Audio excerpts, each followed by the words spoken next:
Disclaimer.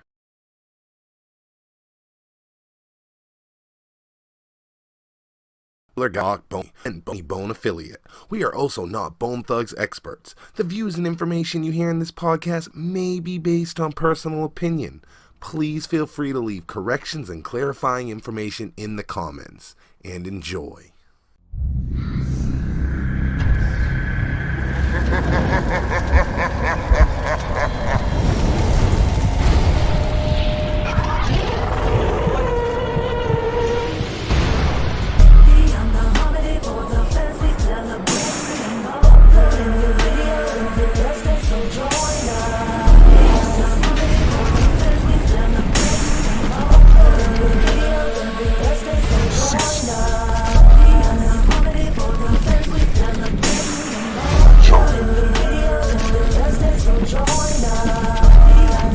Kick that shit.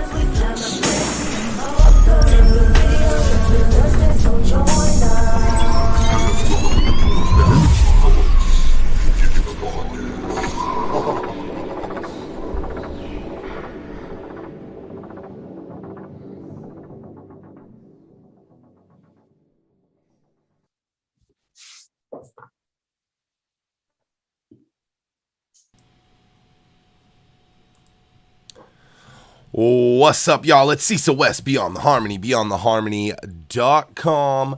Back again with the one and only Monsieur Sejane Shonadinlipe and your BNN lead correspondents.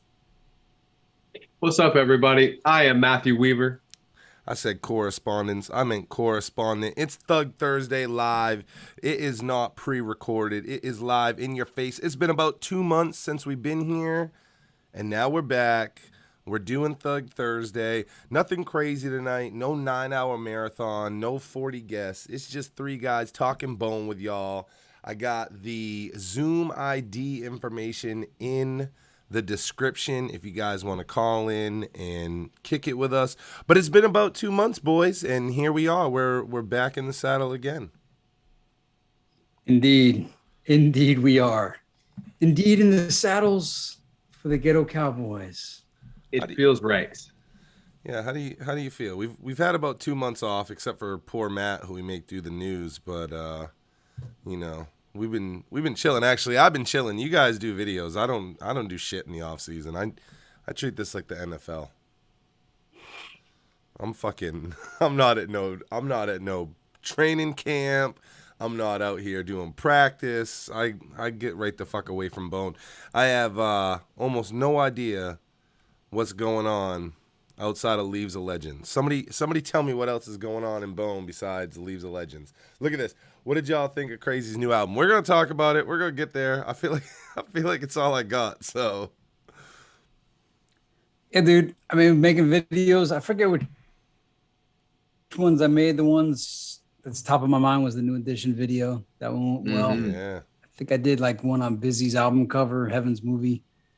So doing that, I got a couple ones in the can for the off season. So, and I got a bunch of videos from Brother Clay. So he's been sending me tons of stuff. So expect that over the next couple weeks. Yeah, I saw there was some. I'll kind of give them the inside. I saw there was some really cool Misery, Busy Bone, behind the scenes videos lined up. So that's kind of some stuff from the archive that no one's ever seen before. Yeah, I think Clay's getting ready to unleash the vault of everything. So, wow. And you've said before how extensive that is. That vault from that weekend is insanity. Yeah. Oh man, I don't even know the extent. I don't even know the ins and outs. I just know it was bucks, man. So, I mean, just think about how much stuff everybody's already seen. Like I unleashed all the footage that I had personally captured in the Frank Nitti episodes, like as the B-roll. So that was like a 3 hour. So I took about 3 hours of footage and photographs. And just imagine, I remember Clay had like a whole entire iPhone, and then he had camera people, like he had a whole staff of people taking footage and photographs. And so who knows what we're going to get to see. Wow. Yeah, that's awesome.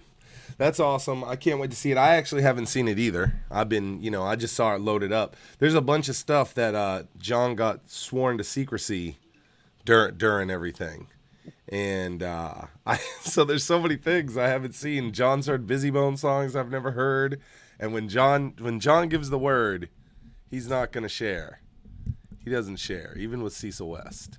But I got real chummy with Brother Clay, so I'm in here. I'm getting chummy. You know what it is. So, nice. All right. So here's what people want to hear about. What did y'all think of Crazy's new album? And Jordan wants to know, can we talk about Homicide? So we can kick off with that. Yeah. We can kick off with that if that's what y'all want to do.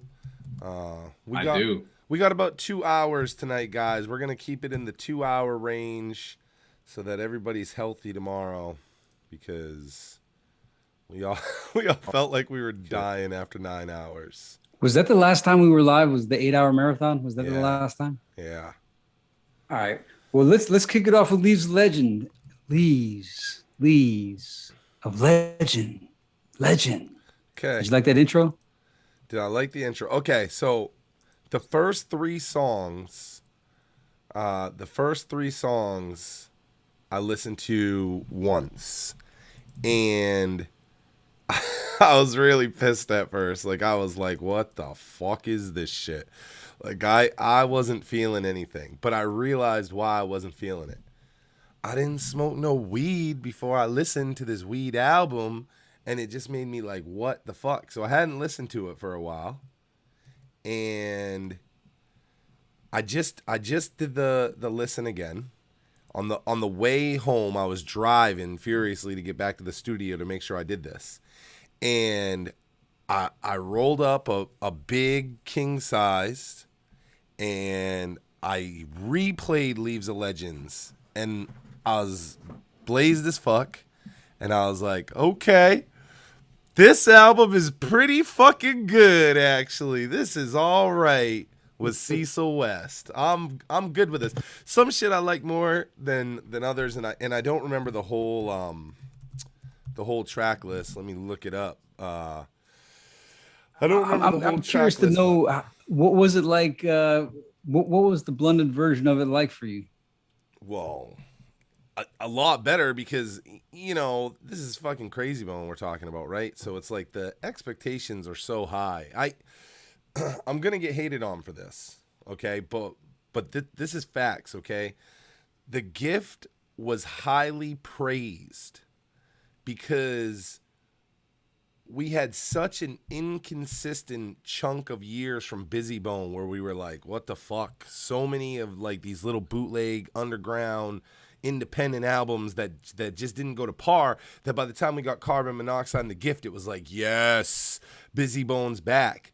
But Crazy Bone's never fallen off. He's never delivered us a chunk of subpar or what the fuck ever. I mean, we can't compare like Thug Mentality and like the Gemini album. They're not the same, but all good. Like there's not one, right down to like the Leatherface shit. There's not one that you're like, this is a pile of dog shit.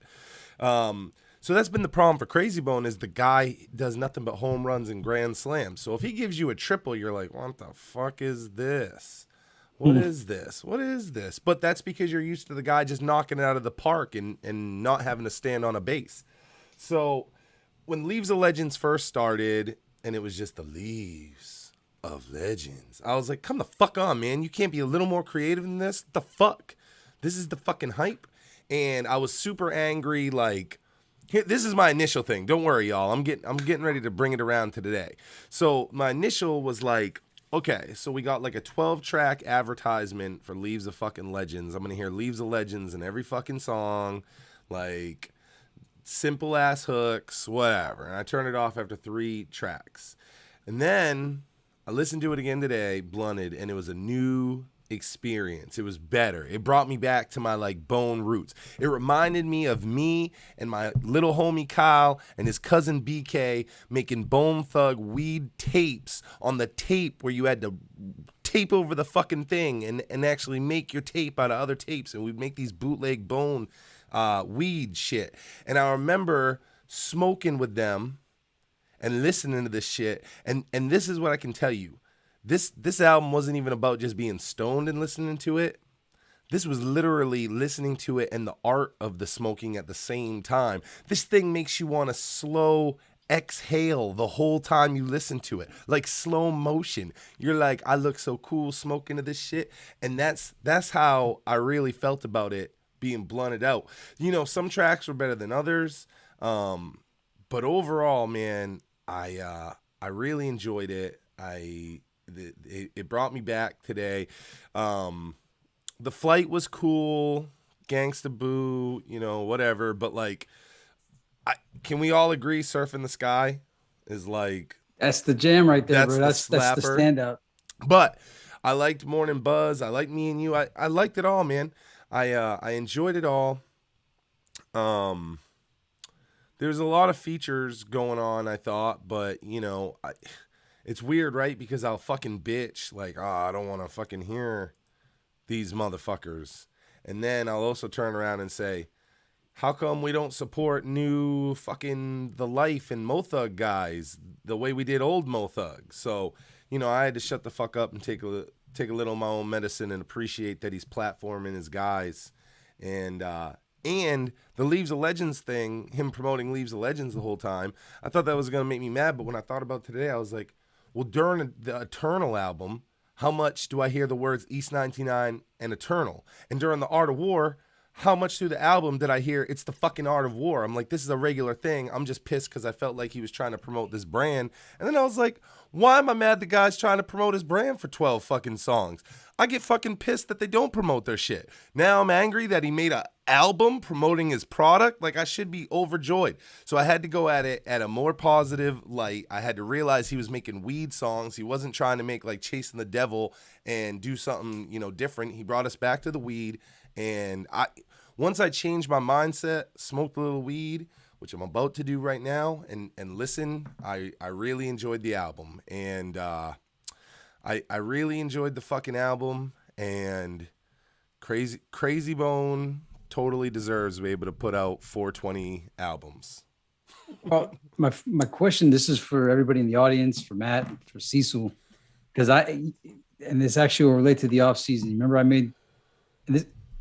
I'm going to preface this. I'm asking about this Leaves of Legend, but let me preface it by saying, you know, that Blaze video I did, I was saying that I was trying to figure out what Blaze's cadence was, and then I figured it was from Hate and Nation. Yeah. Well, listening to Sheba Donesia, it's driving my mind nuts to try to figure out what that chorus, what it reminds me of. It's from another song. It's the same like tune, Sheba Donesia. But what is it from?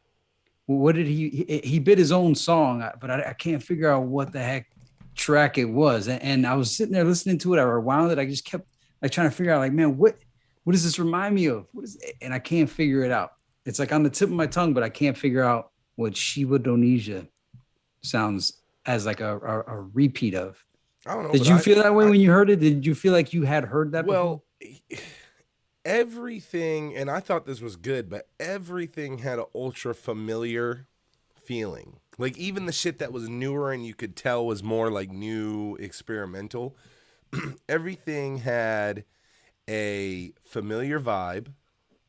I also enjoyed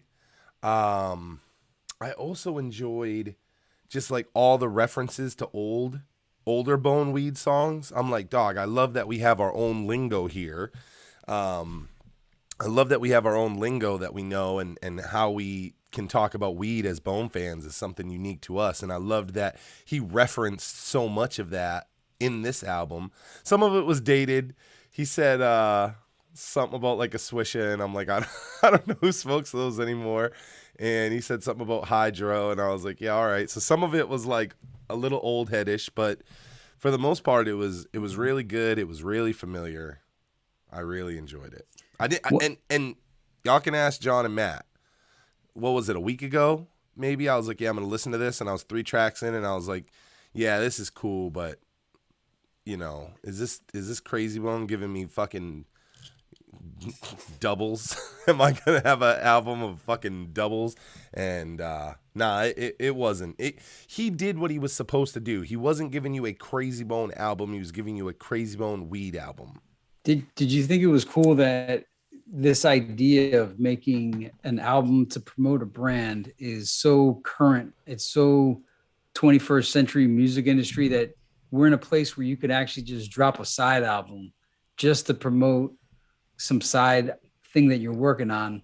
And it turned out pretty cool. Like, it's a spin-off, it's branding, it's marketing, it has multi-purpose. Like, did you appreciate that part, that Crazy actually pulled off something that we would think about in the past? After I did. Like, at first I was like a super hater, like, oh, you're just gonna fucking say Leaves of Legends every song and drive this down my fucking throat. Now I was so angry, and then I was like, what the fuck are you mad about, bro? Like, he's doing what the fuck we complain about as fans, you know, that they don't do. And I was like, this is so fucking stupid that I'm so I had Surf in the Sky as my favorite. Cecil, was that your favorite? I would say so. Just off the top of my head, that one. There was some other good shit in there. Even weird shit like Strains, which, you know, there was a lot of experimental R&B, kind of him punching in a lot of R&B. But, yeah, Surf in the Sky was the standout motherfucker. And Matt, what do you have? Do you have Surf in the Sky too, or do you have a different one that you like best? Probably Higher, but I only listened to it 2 times. But the last track.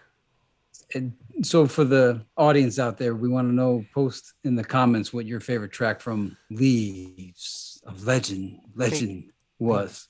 Johnny, can I get you? Is it possible for you to move to the right, or I don't think Matt can go anymore to the left, and I'm trying to get you both in this motherfucker.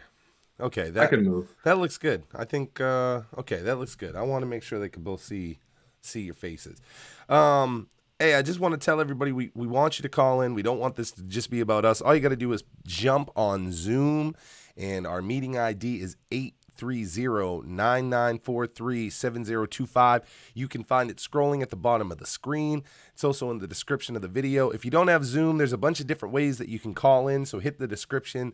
You can call in via your phone with a bunch of different numbers. So call in, you'll hit the waiting room, and let's chop it up about Bone. Hey, I got another question for either of you. I know the first time I asked you, you hadn't heard it yet, but on Not On My Level, on the Leaves of Legend album, did you hear the line when Crazy goes, "When we smoke dope"? Did you catch that this time when you were blunted listening? Smoke dope. I don't know if I caught that. Did you guys catch? And I can't remember what it was now, but he did a weed line, and it was Busy Bone. It was from a Busy Bone. Oh yeah. And I can't remember what it was. I want to say it's the Who Got a Bag, Who Got a Bag, Who Got a Bag. Maybe that was it. I'm not 100% sure, but either way, when it happened, I was like, "Oh shit, this is so fucking awesome that he you know, homaged the Busy Bone with that." Like, I thought that was great. So we got some Not On My Levels, Sheba Denisha, This Plane, The Last Blunt, Strains. So this is good news to see that people have different favorite tracks on the album, because that lets you know that it's a versatile album. Yeah. No, it was good. I mean, I'm not saying this is Thug Mentality. You know what I mean? I'm not saying that, but it's like, I just had to. Do I gotta shoot you? Do I gotta shoot you some Zoom thing? I saw something pop on the screen. You saw something pop on the screen. I don't know. The idle timer is about to time out. Oh, maybe I just needed to click the screen. My bad. Yeah, I don't know what that is. I don't know. I killed the vibe, bro. Sorry, y'all. We're live. You know what it is, live. Like, anything can happen. Anything can happen, including you guys calling the fuck in. So make sure you call in. It always blows my mind that people don't want to talk to us. They just want to listen to us talk. Hey, Nick in the comments has a good question. I have no idea. Go. He says, do you guys have any info on the Days of Our Lives or Shoot 'Em Up recording process, such as when they recorded it? Why did they change the beat and cut Flesh off of the version of Shoot 'Em Up? Yeah, those are all. I didn't even know Flesh had a version. Those are all good questions. I know about. I think I actually have the shoot 'em up with Flesh on it. Why they cut Flesh? I would assume it was something to do with the money, to be honest. And was the show soundtrack on Def Jam? Does anybody know? Yeah, it was. So that makes sense. So what I would think he'd stand a better chance of being on it then. But my thought is, and this is facts, y'all. I'm not saying this is facts, but I'm saying this is probably facts because you've heard Flesh say shit like this before, which is you got to split that song. Are all four of them on that? On Shoot 'Em Up, I don't know. Is Wish on it? Yeah, he's got to be. I can't remember. Bang, bang, bang. So, yeah. You're splitting this soundtrack bag 5 ways instead of 4. And this is what they know about the soundtrack. The soundtrack is the bag, bro, because you get paid forever. This movie's forever. Like, they get these big checks off these soundtracks. Everybody wants a soundtrack. And that would be my guess, is that they didn't want to fucking, do that. Flesh got cut from a lot of shit, and I've heard him say multiple times that they didn't want to do the money like that. And just so you know too, when it comes to all this publishing, it's actually 50% is divided by 5, and then the other 50 goes to the music producer composer. Yeah, so it's even less money. Christian says Shoot 'Em Up was on the Great White Hype soundtrack. Yeah, for sure. I was just wondering if Def Jam put that soundtrack out. I didn't remember if they did or not. Let's see what's going on. As far as like the process, I don't know, when they recorded it. I think that Shoot 'Em Up, that's always like debated, like when they actually recorded it. I've heard people say it was supposed to be for Eternal. Somebody said that it was actually the supposed to be the slow song, the harmony song on Creepin'. Who the fuck really knows? All right, so there's some other stuff in here. Triboro Gigolo asks, where do you rank Art of War among rap double albums of all time? I would need a list of all the double albums, but do you have it better than All Eyes on Me? Better than Wu-Tang Forever? Better than Ready to Die? Better than No Limit Soldiers? I don't have it better than All Eyes on Me. What about the Below Speaker Box, which is the greatest selling rap CD of all time? Well, see, that's debatable because if you're an Outkast fan, and Outkast fans are similar to Bone fans, you're probably like, this is the greatest thing. For me, it's not. I don't even think Outkast fans think the Speaker Box Love Below is Outkast's best album. Yet it's the greatest selling rap. Well, each of them had a song that went fucking big. Yeah. Dre's, his went super big, right? But even Big Boy's I Like the Way You Move. I don't know how it became the way it did, but yeah, I would rank Art of War over that for sure. I can't rank it over All Eyes on Me. I can't rank it over probably Ready to Die. Or Life After Death. My bad. Life After Death. Yeah.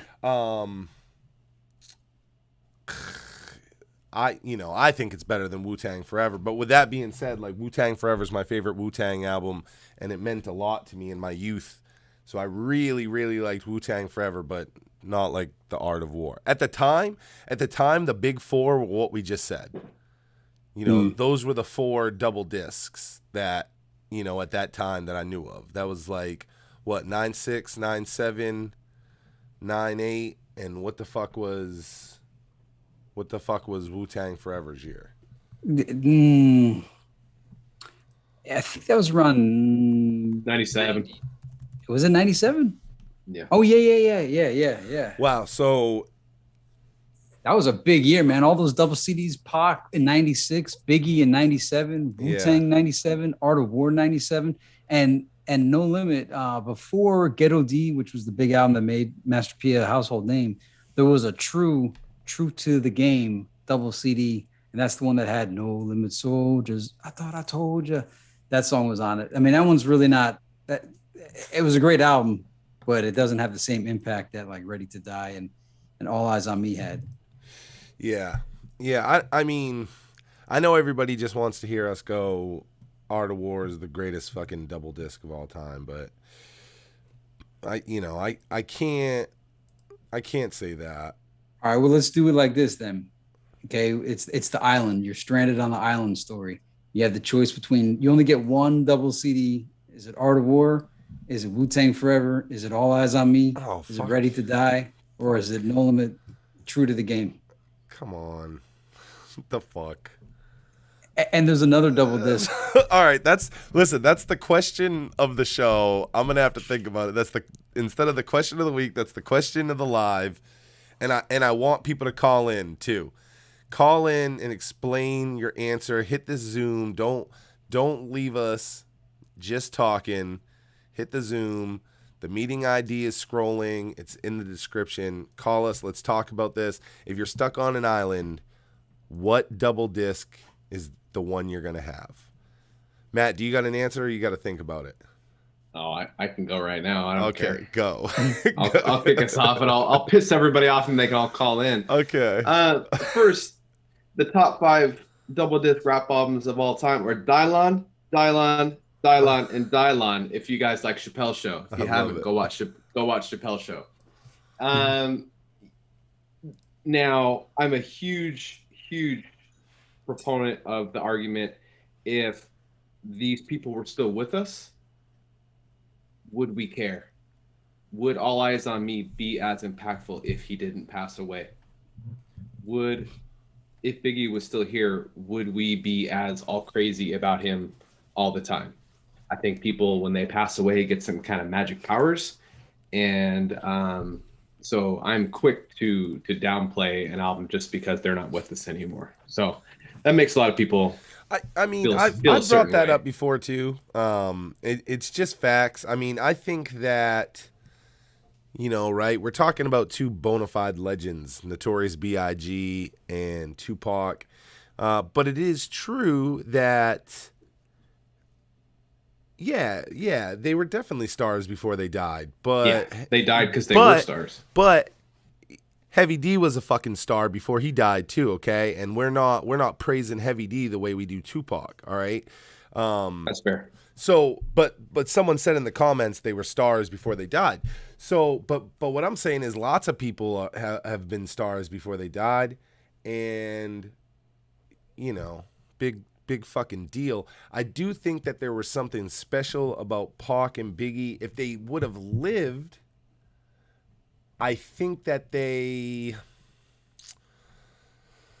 I mean, you got to look at Snoop, right, and assume not like the comical value of Snoop, but probably that level of like who they are. I would assume that that's what it is, but you are right that those albums catapult because they came out the years they died, and they have an extra amount of padding around them that like Wu-Tang Forever and the Art of War don't have. So I do agree with that. And I bring it up, and you are right. Some people hate to hear that. Okay. Go ahead, Matt. I've listened to Wu-Tang Forever. I mean, I've lost it and rebought it and lost it, and the car got stolen and it was in the car and I just wanted the CD back. So, but I'm not saying that they're better rappers than Tupac. I'm not saying that it's an overall higher quality album, but which one am I going to take to my grave? I mean, it's maybe even one of the Art of War discs if I had to, because it speaks to me. I'm not saying which one's better. I mean, what was the original question? Which one's better? Which one if you only had one? If you only had one to be stuck on an island with, which one are you bringing? It's such a varied album. It's Art of War. There's so much going on from so many different people. I'm not saying any of them alone are better rappers than Tupac, but if I can only pick one and I've got to listen to it and listen to it and listen to it. Would you take Thug Mentality over the Art of War? No.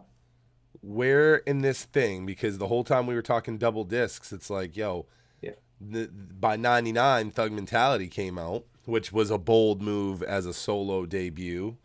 Where do you rank? We'll just take those 5, okay? So we got All Eyes on Me. We got Life After Life Death. After Death, The Art of War, Wu-Tang Forever, Thug Mentality. In there, where does Thug Mentality land? Theory tells us that it's got to land at 5th, but where does it land? I got it at 5. Thug Mentality. Yeah. Probably And 4 I or even 5. have it. I have Thug Mentality at 5. But I just want to state, All Eyes on Me, even when Tupac was alive, that whole death row era of Tupac blew the face off of rap. And that album, just the way he came out, Ambitions as a Writer with the first track, it just when it came out, I thought, man, if people hear this album, it's gonna blow their mind.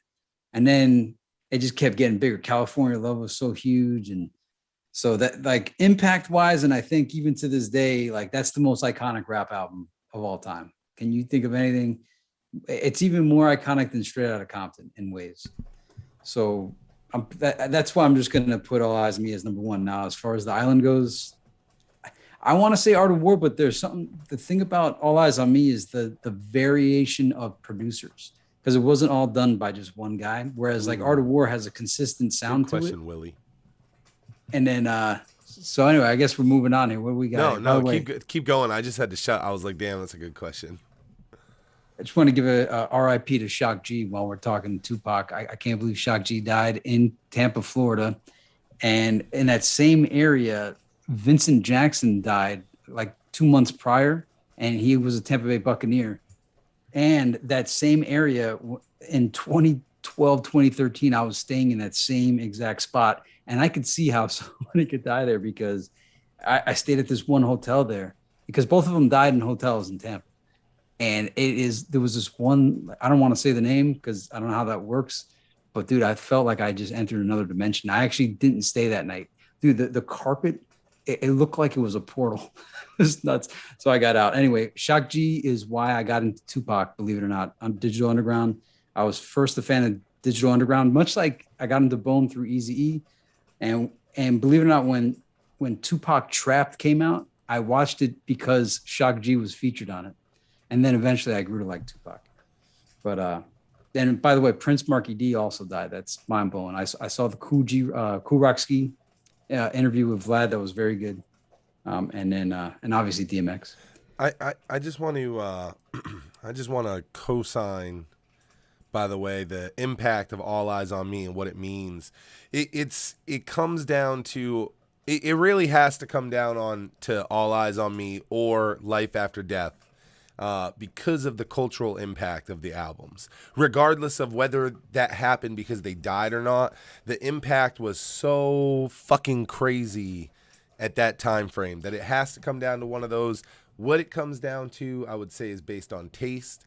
I would take All Eyes on Me over Ready to Die, but it is very fucking close. But it has to do with the impact for me, and I was on the East Coast, but I loved the Death Row, the way that you described Death Row. It was like, man, Death Row, there wasn't anything as cool as Death Row until like No Limit came around. In my opinion, like that was the next real cool thing after Death Row.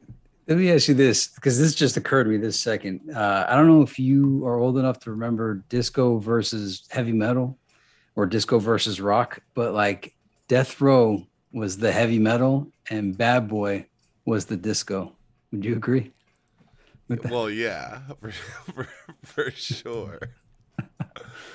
But I see. There's a question. Oh, by the way, also let me just say this about Prince Marky D. Hey, hold on. I gotta tell you, we were saying that shit, by the way, and the thing I shouted out was Willie Bear puts us on the spot because we're like, Thug Mentality has to come in, at number 5, and he's like, he asked, is there a song on Wu-Tang Forever that is better than Heated Heavy? And I'm like, yo, that's not fair. I've ranked Heated Heavy so high as a song that it's insanity. I would have to go back and listen to Wu-Tang Forever. You know what it is? It's kind of unfair. It's one guy, Crazy Bone, against the whole Wu-Tang when they were all alive. And he's still saying, he's like, well, Heated Heavy smashes that whole thing. It's tough because you look at the impact of like a song like Triumph, for instance, Yeah. And are we going song for song? I don't know. Heated Heavy is probably a more impressive song when you look at the song itself. Hearing that many guys on a fucking song was like incredible at that time, and the cultural impact of Wu-Tang and specifically Triumph was pretty fucking big at that time. Can I say the song is better? I don't think so, but it is pretty exciting with that many people on it. Heated Heavy blows away everything on Wu-Tang Forever, but I mean the impact though, to Right. deny Wu-Tang's impact and the Wu-Tang Forever impact, like Wu-Tang Forever made Wu-Tang Forever. Like the title of the album literally made Wu-Tang Forever.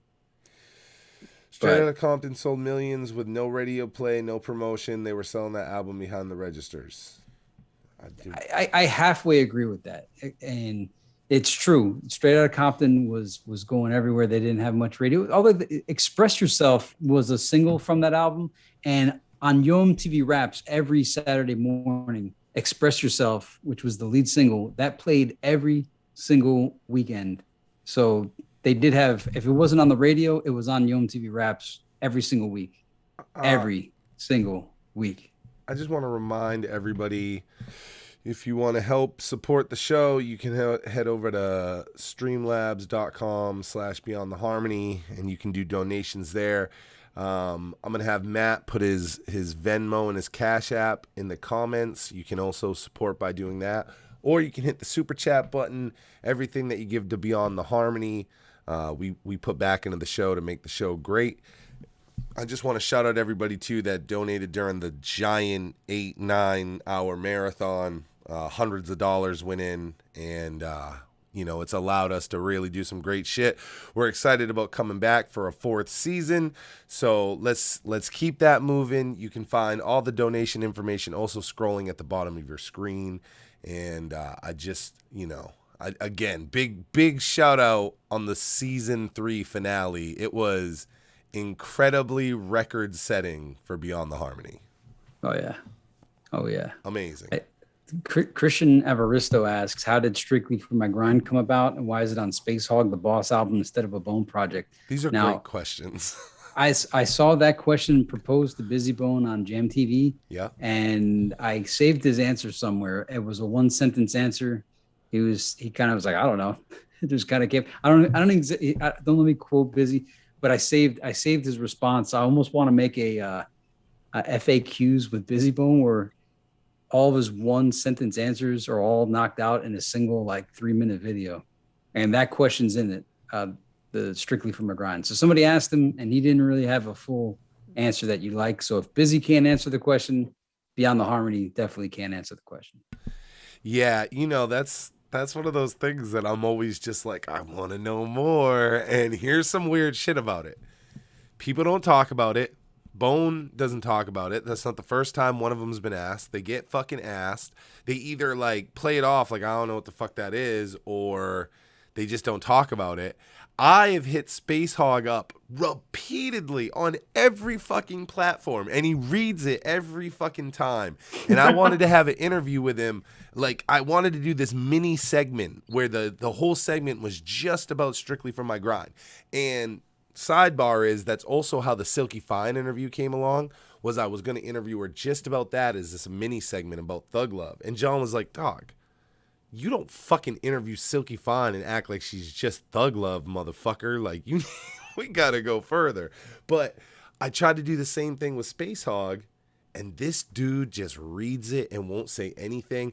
I honestly think, and this is complete from the mind of Cecil West without any sort of facts to back it up, but I think, one, people think that is Bone on the chorus, and I absolutely believe that it is not. I believe that is Space Hog on the chorus, because why the fuck would he just put a Bone song without him on there? Okay, so number one, I believe that the hook is him. Number two, I assume that this was a song recorded either during Creeping on a Come Up or right after, before they started to really record what became Eternal. And I think that it was left over, and it was probably sold to Space Hog for a good fee. It was like, oh, you want to get Bone on your album? Yeah, I got you. And they sent that song. So he probably paid for it. And who knows if Bone got paid. So maybe it was done on the low as one of those shits. And number 3, and you guys have probably heard my video about this, I believe that Busy Bone's first verse out of the 2 was a recorded reference track that was made for Eazy-E. Eazy-E had tons of ghostwriters. There's tons of people that have talked about it. They used to record reference tracks for him all the time. And it makes sense that Bone would have stepped into those same DOC, BG knockout shoes and done the same thing. And I believe that was a reference track for Eazy-E. Listen to that verse and how Busy raps it and picture Eazy-E doing it.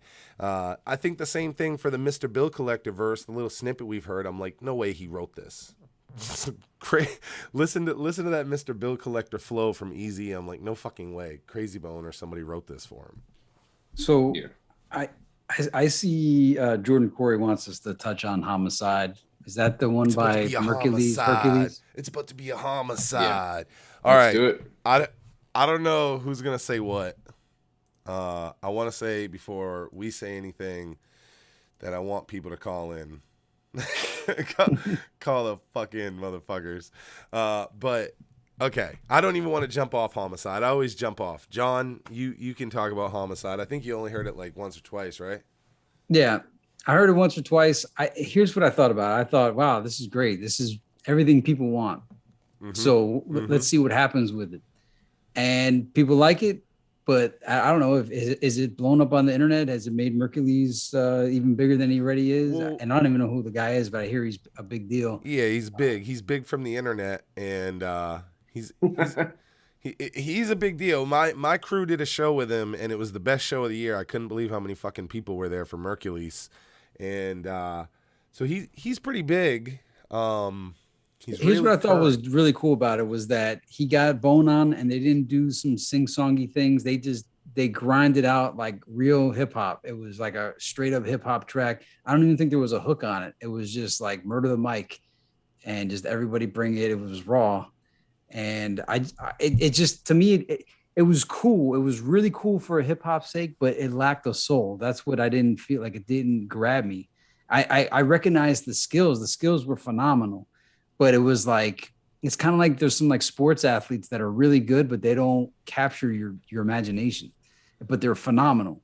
And that's what this was like. It was like, I watched a real excellent skill sports event, but it didn't have any passion to it or so there was something lacking in it. I don't know what it is. And I don't want to even knock it because I know everybody loves the song.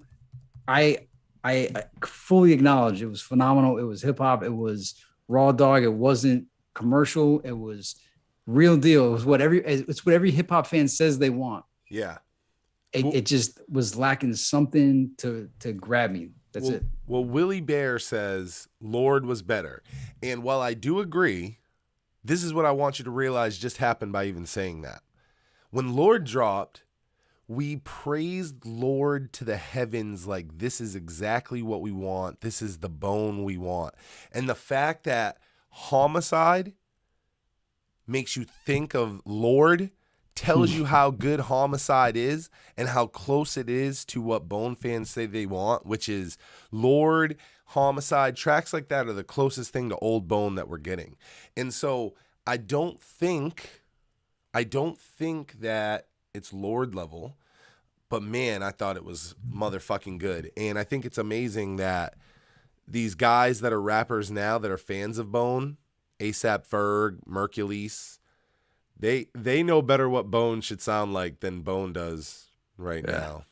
Because A$AP Ferg and Merc got, two of the best Bone songs I've heard in a long time. I thought it was great. I wish Wishbone would have been on it. Or Flesh, or both. But I get why they were not. I thought Mercules fit great with Bone. I hate that Bone fans cut out A$AP Ferg. They cut out Mercules. They cut out whoever. Y'all suck. Y'all suck dick for that. Super disrespectful. Yeah, it's just bitch shit. Like Mercules and A$AP Ferg gave you bona fide Bone Thug classics, and you're just like, fuck these guys. Thanks, thanks for fucking doing exactly what we wanted, but fuck you. But yeah, man, they're great songs, and Homicide, Mercury's fit really well. I loved it. It's on my gym playlist, so I hear it every fucking day. Yeah, me too. I listen. I love seeing Crazy go live for League of Legends. I bought it. I listened to it. I haven't thought about it since. I listen to Mercury's every day, for at least once a day. Mercury is a super smart business acumen. He knows exactly what the formula is. No one needed to hand it to him. Yeah. Cecil, you hit it between ASAP Ferg and Mercury's. They're paying Bone, so they have a little bit of, hey, can you make it sound a little bit like this to go with this beat? And they're getting paid to perform a service, whereas Leaves of Legend is exactly what Crazy Bone wanted to do. So it's two completely different things. One's getting a paycheck, one is creating a body of work. But I think I would have like Wishbone on it too. He could have come in and done cleanup, but I think Mercury's went a little bit different route by getting those three members, which I think is I bet you what in his mind when he was writing his formula was, what can I do to shut everybody up for all time? Well, I'll add Busy Bone so no one can say, where's Busy Bone? But the beat, Mercury's matching them, super smart dude. Yeah. Do you feel like Bone fans are crazier about it than it deserves because you got busy with the rest of Bone? Because that was the big shock. It was like Bone Thugs and Harmony, and then there was like Busy Bone as part of Bone Thugs and Harmony on this one. Yeah, but it ties into John's answer because if John says that it lacks soul, what it lacks is it's 2021. None of them were in the same room or maybe even spoke to each other. They may have heard each other's verses as it went, maybe, but I don't know anything about the music industry. Both of you guys know way more than me, but it ties back into that you know what I'm trying to say. I severely disagree with you, Crazy Roach. Acting like the Ferg and the Mercules verses were not good is just it's just like crazy Bone Thug fucking mentality where we're just like, oh, nobody's as good as Bone. We just sit here and fucking blow Notorious B.I.G. all day like he was the closest to the Bone style. No, he wasn't.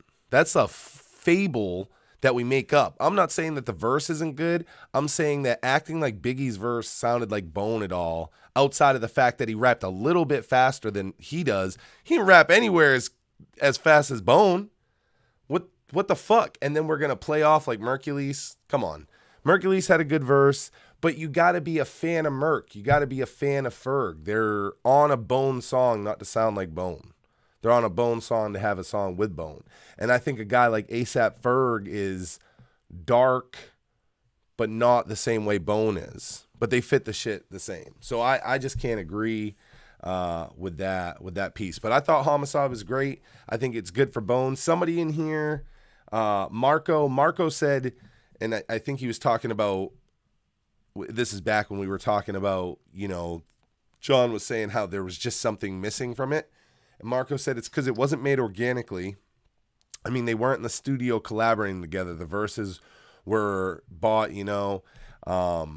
so it's missing that. And I will say that's, I think, what made Lord special is they were all together. So I think that's a great point, is that, this was probably everybody recording separately and, an engineer doing most of the cool shit.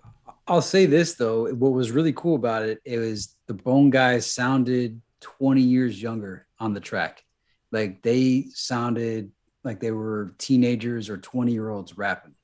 That's what I thought was pretty cool about it. Yeah. Yeah.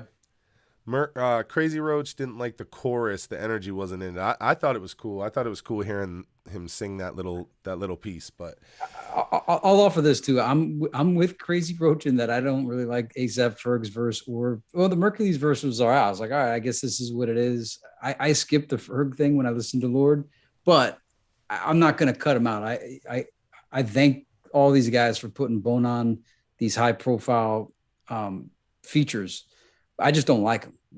I'm not required to. You know what I mean? Okay, but should you be cut? Well, I'm not gonna ask you. John's the king of cutting motherfuckers out. He cut shit out of Thug Mentality, so he doesn't fuck around. I just don't like the fan. I think that those guys gave us these songs that were like, yo, these are two of the best Bone songs in years. So I just it's like fucking it's whatever. It's all public opinion. I don't cut Johnny Denver out of the craft. I enjoy him on there, and I enjoy Joker the Bail Bondsman on Ain't Nothing Like Money But a Ziploc Bag. Cold Blooded said, I wonder how we would have picked apart Speed of Sound. I don't think I would have. I don't know if you guys have ever heard the Speed of Sound verse on Tech's album. He does it a cappella on one of his mixtapes, but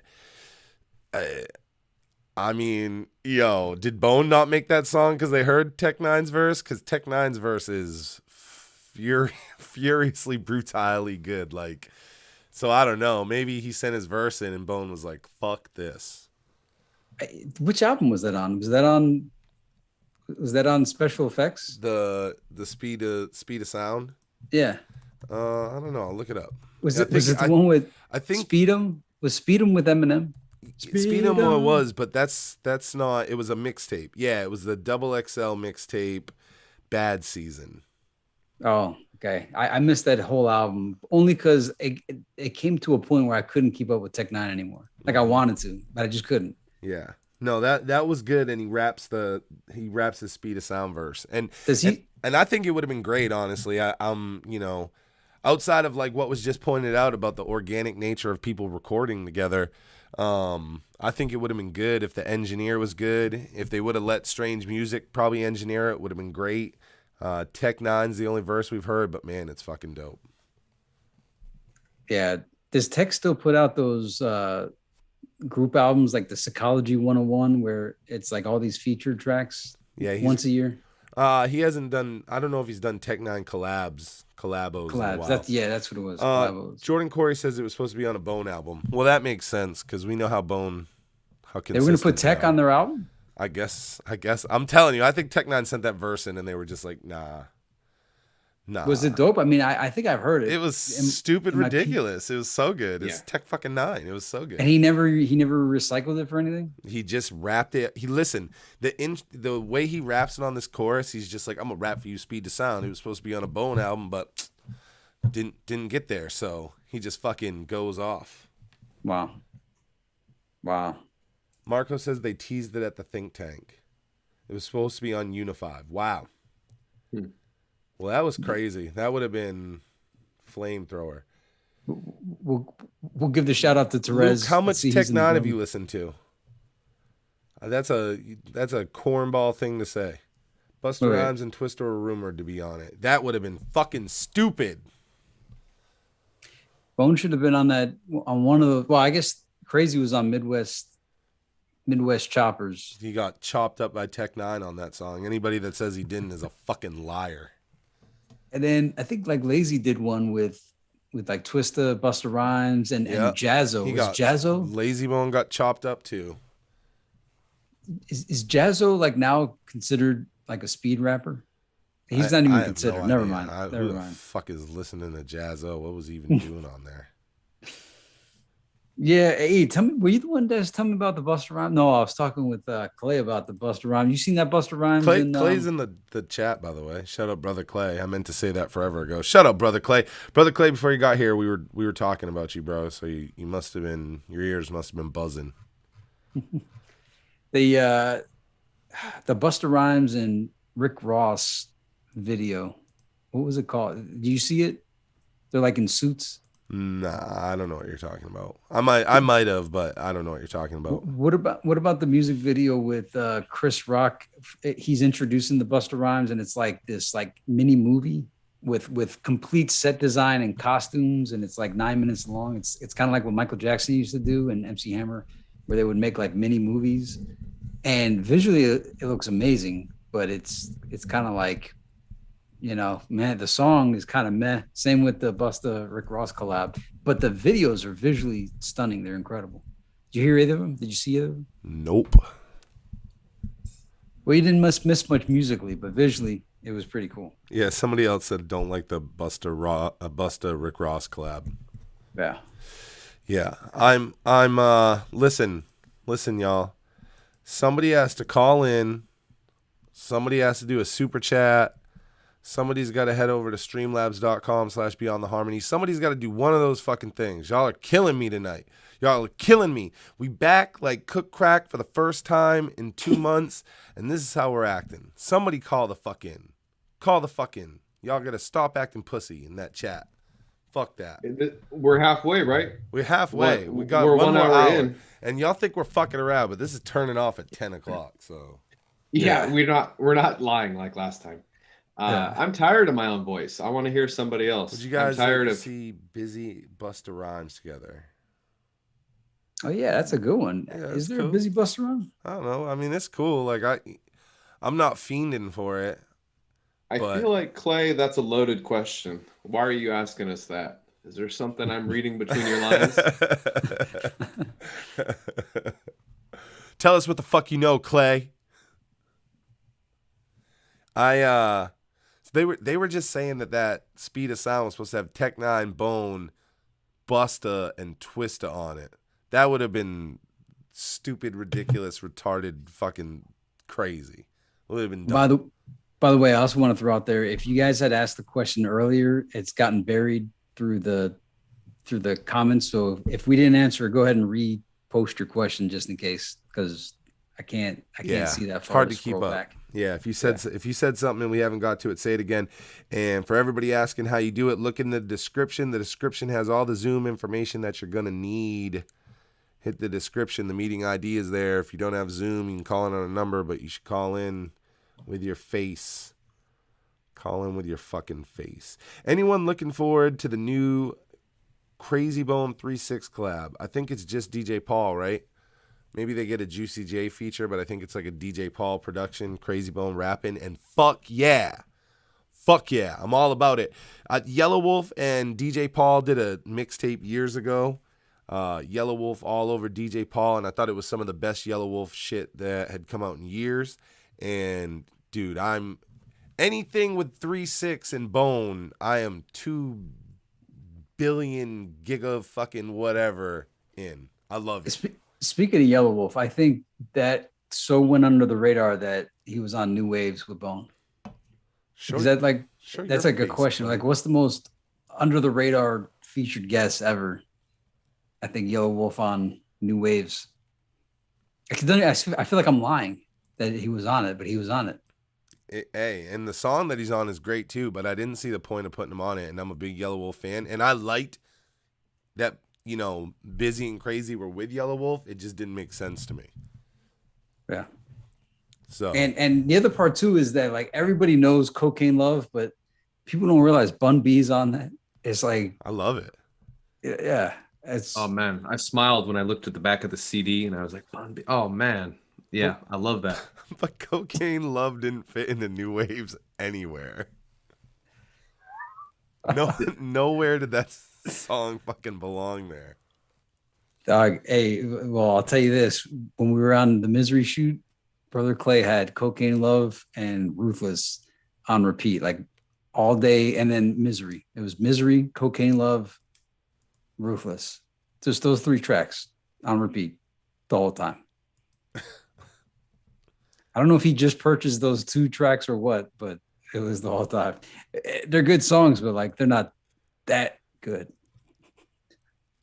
But it was fun. Like that was the soundtrack to that whole journey. You guys will see some behind the scenes footage of it coming soon. What else do we got? I'm looking for other questions that were asked. Well, let me ask you guys this. Somebody did earlier asked about Fleshbone, right? So Flesh has some new videos out. He released that old thing. Matt covered all of it in his news, but I'm excited. About Flesh? Yeah, this is my favorite member of Bone Thugs and Harmony right now. 100%. 100% That's my favorite member of Bone right now. I can't say he's been my favorite member for 20 plus fucking years, but right now in the current era of Bone, Flesh and Bone is my favorite member of Bone. Hands fucking down. Is Petey Pablo in jail? I don't know. Is Petey Pablo alive? And it's been so long. Is Big Lurch gonna ever be released from prison for eating that girl alive while on PCP? No. Cannibal rapper. How could he ever be? He ate Well, someone. isn't like a 20-year life sentence, like, or is life meaning you're locked up forever and you never get out? I mean, I'm pretty sure he's forever. Wow. Well, I'd like It to says hear from Big Lurch. it says he's currently incarcerated, California State Prison. So, Big Lurch. Big Lurch. Did you ever listen to Cosmic Slop Shop? That was his group.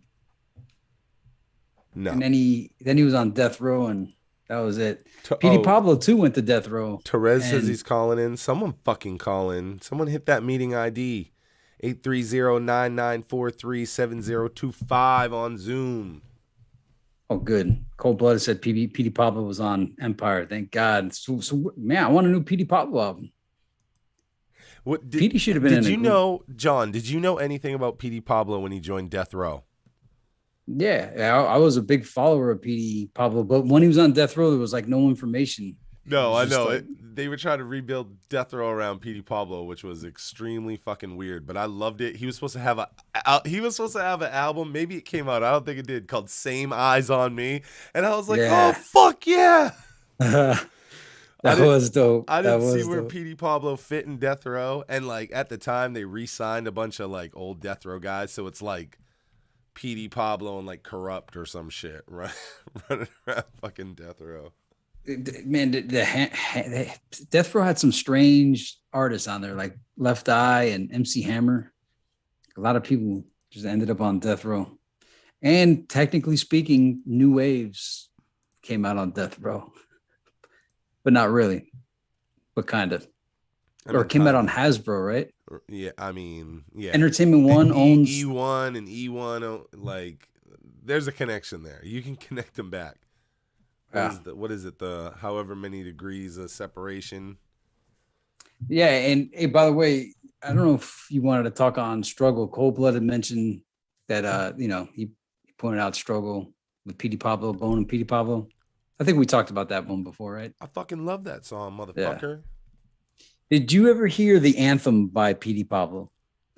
That's the one where he's talking about we don't play games in the South. Yeah, I love that shit, bro. Yeah, I remember that. Oh man,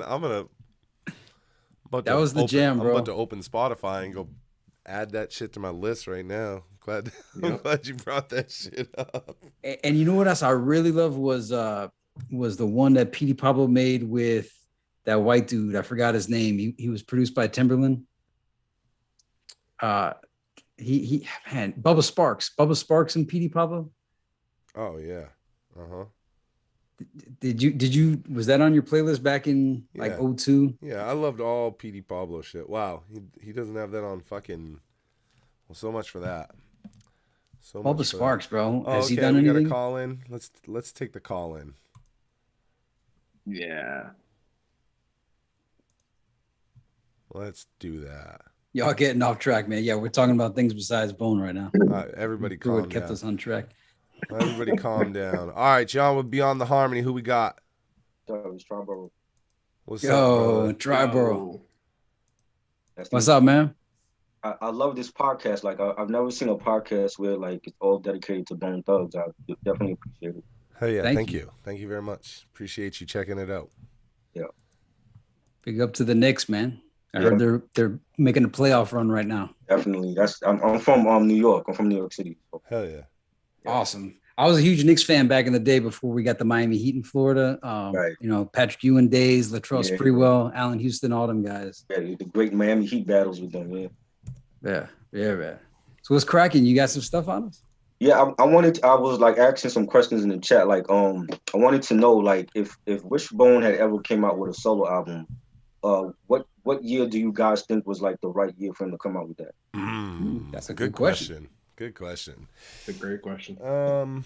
Well, even though I don't think it's realistic because we know what happened, I mean, we would have to assume somewhere in that 95 to 97 band is where we'd say he was probably at his best. Because even by Art of War, we started to kind of see the the flaws, so to speak, in Wish or whatever you want to say it is, because on Creepin' and Eternal, I think we got a really good product. So in my opinion, it would have been somewhere 95, 96 just for how good he was. But realistically, I mean, we wouldn't have probably seen him until 2000-ish, I think. I think that's what made sense in terms of releases, is that they would have got Crazy out of the way, launched Thug Line, and then done Wishbone right after that.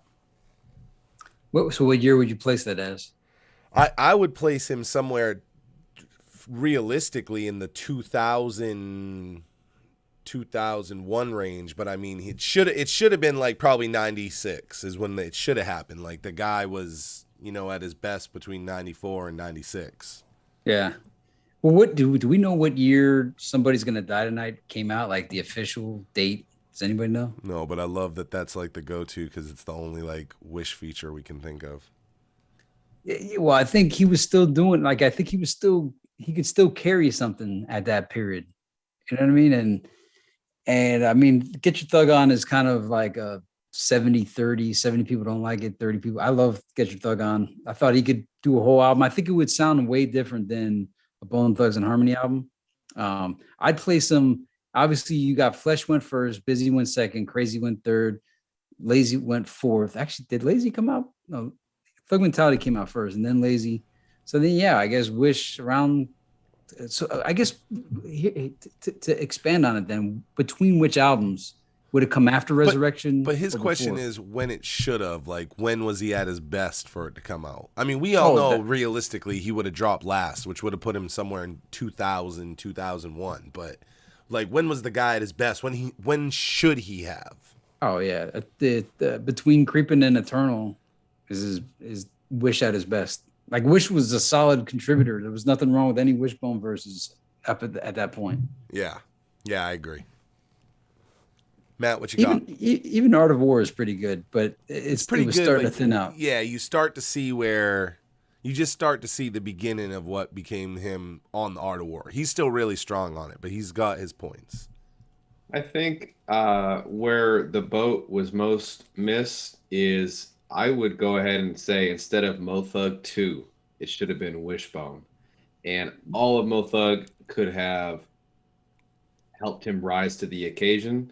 And it would have really felt like No Limit, So maybe it should have been Wishbone and the whole posse, right? But that would have been probably what would have made me happiest. But that is if they did it No Limit style, that's a great idea. Yeah. Did anybody ever see the interview that he does? It's him and Crazy Bone, and they're like in London or some shit, and they're in the back of a van having an interview that's driving around.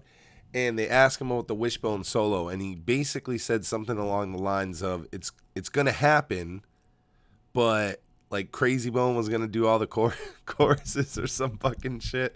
And then I never heard anything about it again. I've tried to find that interview.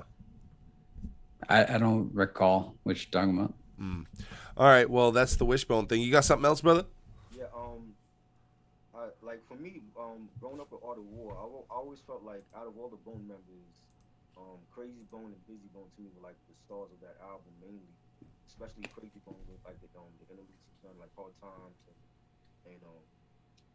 Blaze It.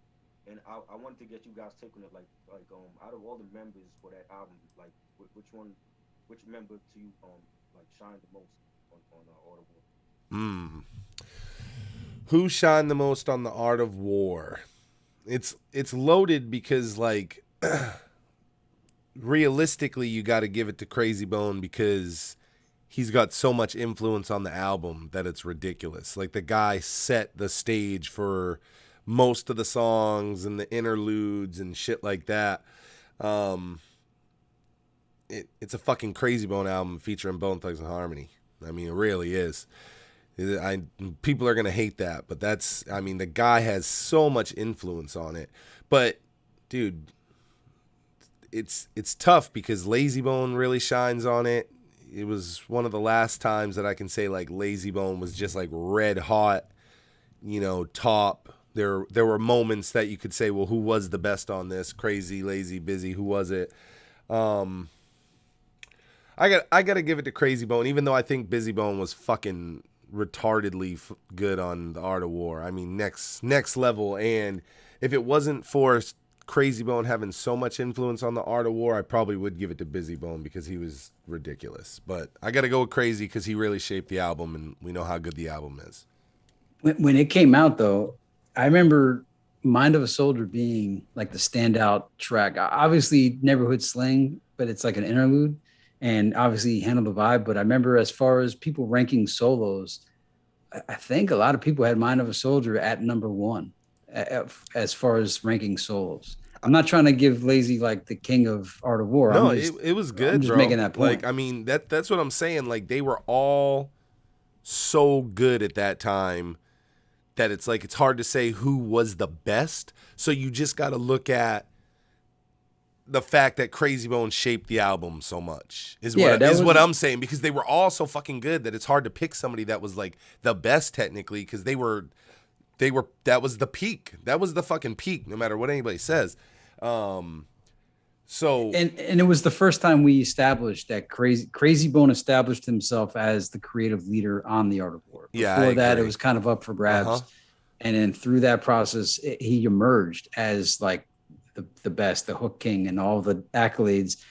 And like we all know this now because we're 25 years into the future, but at the time, you know, Lazy was billed as the leader, Busy was the superstar, and then you got everybody else, and then you're like, man, this guy Crazy Bone's really good, but he never was the superstar yet.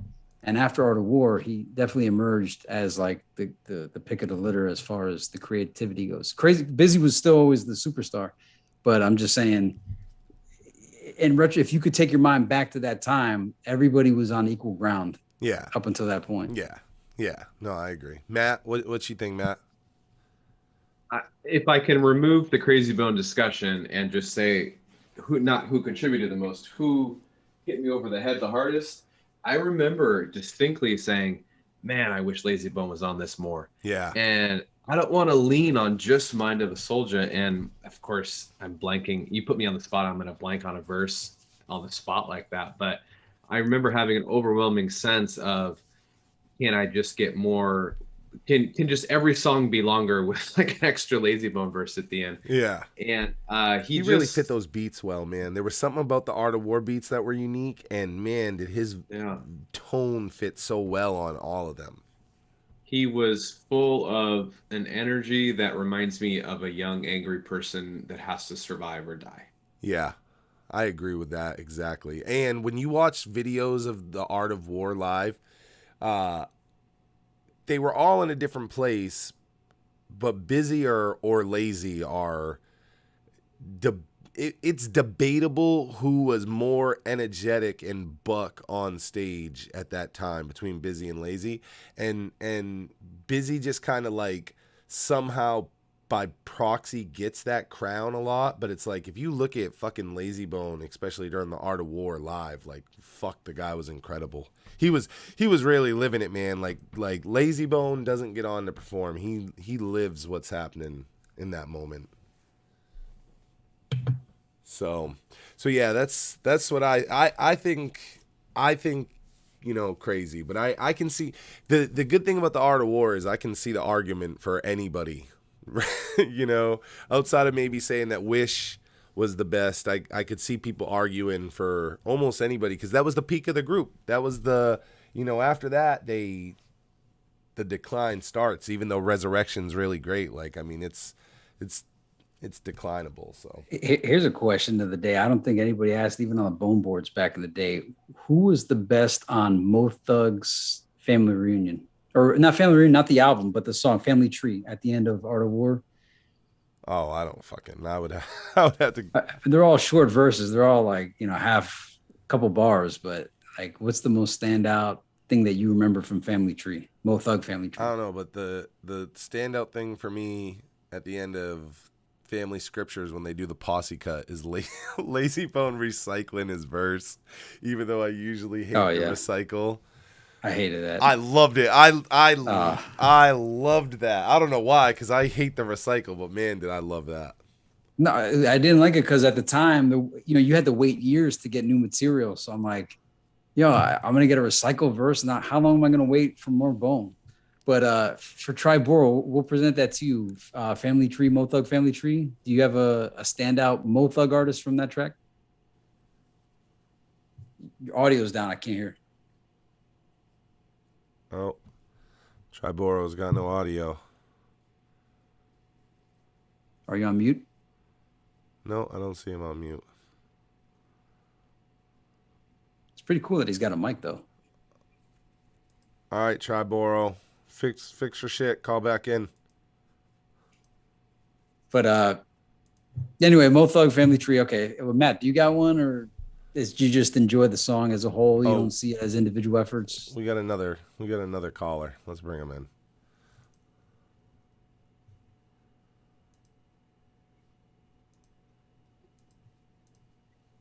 Maybe. By the way, speaking on Family Tree, I see Lewis is coming in. I just want to say somebody out there in the comments somewhere said that Crazy Bones verse on Family Tree belongs in a museum. And that was one of the greatest comments I've ever seen. What's up, Lewis? Is that Therese right there? Therese in the building. One of the most steady callers we have since the beginning of the show. Therese, what's going on, bro? What you want to talk? You always come with the good shit. What you want to talk about tonight? I'm trying to change my name on this real quick. Get this up. Yeah, but to ask, well, I'm gonna add on to the wish comments. I think Somebody Gonna Die Tonight, it sounded like it came out in '98. And as far as when his solo should have came out, I agree, like between '95 '96. But if not that, I have a theory that if Flesh wasn't getting locked up, and because of Flesh getting locked up, they had to record Resurrection so that, to have some material with him out there, so it won't be so long without hearing a Bone album without Flesh on it. I feel like if that didn't happen and they didn't have to record the Resurrection album, then Wish solo would have came out probably like 6 months after Thug Mentality. I could dig it. Yeah, that sounds about right. Yeah, that's what I assume. It's that's around the time I would assume. It's funny to think about the fact that we've all said it should have come out 95, 96. Think of how that changes the shit. Everything else comes out in the order it came out, except in the 96. In 96, we would have got a Wishbone solo.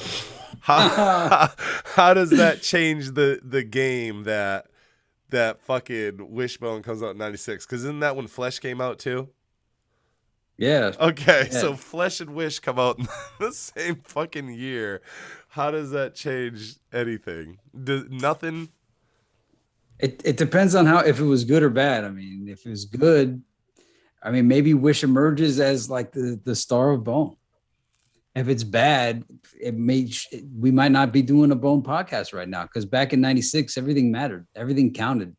You imagine Wishbone became the star of Bone because he papped his way into like into hip hop by releasing it. Hey, and who knows if it came out in that time frame? Who knows?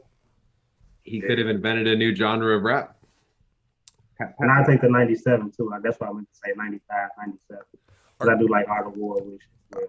I know that everyone asks for it a lot. Wishbone solo. They put together the money to ask him on Cameo. But like, do people want it because we don't have one? Or are you guys genuinely excited for a Wishbone solo album? At this moment, no. I don't want a Wishbone solo album. Because of listening to with his verse on the Cypher and his verse on the Everything 100, it makes me not want to hear a Wishbone solo sound. I'm like, nah, I'll do it. But at one point, I did want to hear a Wish and Flesh and Bone Brothers album. Ooh, yeah, I could have fucked with that. That's a good idea. Yeah, I can fuck with that. I would have want the way Matt described the Wish album as a No Limit type album. I would have bought it and I would have liked it because there was a lot of when No Limit was at their peak when they were dropping like albums every week. There was albums I bought from No Limit that I didn't even care who was on it because as long as Mystical was featured on it, as long as Silk the Shocker was featured on it, as long as there was a No Limit Soldier posse cut, I was gonna get it. So if the Wish album was kind of structured in the same way as a No Limit album was, I'd have been good with it. I wish there was a Wish album. Like as we look back, I wish there was at least one, right? And there's not. I don't really want one now, but I would have wanted it around the 98, even 2000, even 2000. By 2002, I wouldn't have cared. But you know, by the time Mo Thug Family 2 came out, I'd have been I would have enjoyed it. Anytime after that, no, not so much. Yeah, I agree. Like 2002, I wouldn't have want Wishbone. If he recorded it in 2002, I wouldn't have wanted to hear it. Yeah, when a good time for it to come out would have been around the time that Too True and Poetic Hustlers, if it would have been quarterly. So right after Too True, Poetic Hustlers, and then Wishbone, that probably would have been the perfect time period. Yeah. Just sidebar, by the way, John Busy Bone recently said, and I've heard him talk about it before, but he said he owned 25% of Mo Thug. Just to kind of answer your question about Mo Thug being all over the Thugs or the Heavens movie album, makes sense at that time. He was like, I own 25% of this. Put it down, Mo Thug. And John, do you know what's on the back cover of Heaven's movie? Can you describe that for everybody? Oh, it's a stone. No, I finally see Waldo. I see the 3D image. I see it's a half face. Somebody had a great. How did they describe it? They called it a I can't remember it, but it's half of his face. I finally see it. I didn't see it for 25 years. I didn't see it until as soon as someone said it in the comments, I saw it, and then 227 fucking thousand people commented to tell John, yo, that's his fucking face. Now, I don't give a shit. My crack in the earth theory, I like better than it being his face, even though I see that it's his face. Yeah, the crack in the earth theory. There was other ones too, that it was his hand gesture. Like all those things I presented in the video, as weird as they sounded, they were all real theories I saw kicked around on the bone boards back in 98, 99. So it wasn't like these. You hadn't, because I just recently seen that video, and you said that after all the time you didn't notice the Mo Thug sign on there either. Yeah, I don't think I noticed that either. Huh, that was crazy to me. That was like one of the first things I saw. I remember the first time I seen the album cover. I think I was like 14 or something, and because I did know that they all had separate labels, and I wondered. I was like, okay, so Busy's part of Mo Thug and 7 Sign. So I wonder how many other people didn't see that. Yeah. Well, it made sense after he said that he owned 25% of the company. Like, why the fuck would he not want Mo Thug on it? I've always thought Busy tried to make Mo Thug work, and that it was kind of like a take it or leave it situation. Like, he was like, well, it doesn't work like this, but we could make it work like this. And it was basically like, nah, you can fucking do it this way or no way. So wouldn't it be 20% though if it's 5 guys? Like, because Flesh, he was in the front of the pack. I don't think he owned on it, right? I think he was an artist. That's why he's on the back cover with all the fucking Mo Thugs. I mean, yeah, maybe I did notice it, but 25 years, your mind. Poor Flesh. They're like, you can't be in the group signed to Ruthless, but we gonna make you the leader of this fucking army of Mo Thugs, huh, buddy? Oh, we got something for you. Motherfuckers. Flesh and Bone, he deserves. That's my favorite Bone right now. Give Flesh his flowers. That's the fucking guy. That's the guy. He's funny. He's consistent. He's putting shit out. He's working. He's spreading all over the place. I wish he had a better internet presence, but I know he hates it. He's a fucking prison guy. He's just like this internet bullshit. But dude, the guy is great. He's consistent. He's just like I don't know, man. I love seeing him. I loved him in the Boneless Wings. Yeah, and Boneless Thugs in Harmony. Tio Choco, man, that's my my favorite God. with the piano, holding up the piano, going down the escalator. I was dying. We're talking pull a AK out of a baby's crib, fucking flesh and bone and that shit. And I was just like, I can't handle this. And you know, I know you loved the interview that he did with Pete, what the fuck's his name? The Terror Squad guy that did all the prison time. Yeah, that guy, the junkyard dog or something. Yeah, I can't remember that dog in the yard. When he did that, I was like, man, this is cool, because Dog in the Yard is all about motherfuckers that did prison time. But I'm like, I'm over that. I love all this other shit about Flesh. We don't need to sit and talk about Flesh in prison. I thought it should have been like segment, but then as it went on, the guy kept bringing it back to like the prison topic. Well, he was a prison guy, and the whole show's about prison, so I get it. Flesh knew what he was getting into. So yeah. Crazy Roach said Boneless Wings commercial won an award. What award? That's incredible. That's awesome. I want a whole show like that. The whole show could still be about wings too, if that's how it's got to be. I like that Flesh is consistent, like with dropping music. The only thing is about the music, I feel like he needs better production, because I didn't like the Do You song, and I tried to listen to the album that he put out, and I really couldn't find nothing on there that was replayable for me. So it's well, here's the thing, and this is what I've said it before, but I think Flesh and Bone is a hip hopper, and then he conformed to the Bone style to be part of the group. Meaning, I don't think that the way Flesh and Bone raps when he raps the Bone style is truly how he wants to rap. I really don't think it is. I think that naturally he kind of raps the way he does now, because I think he's more of a hip hopper. But again, he was a member of Bone Thugs, so he did the Bone Thug style. So I think that what we're getting right now is kind of like more where his heart's kind of at, and he still does some shit. What's the name of the new Matt? What's the new song that he just had the video for? The one with Raid and Rush is I want to say So Many Nights. I think. No, the one that was like the Crossroads Part 47.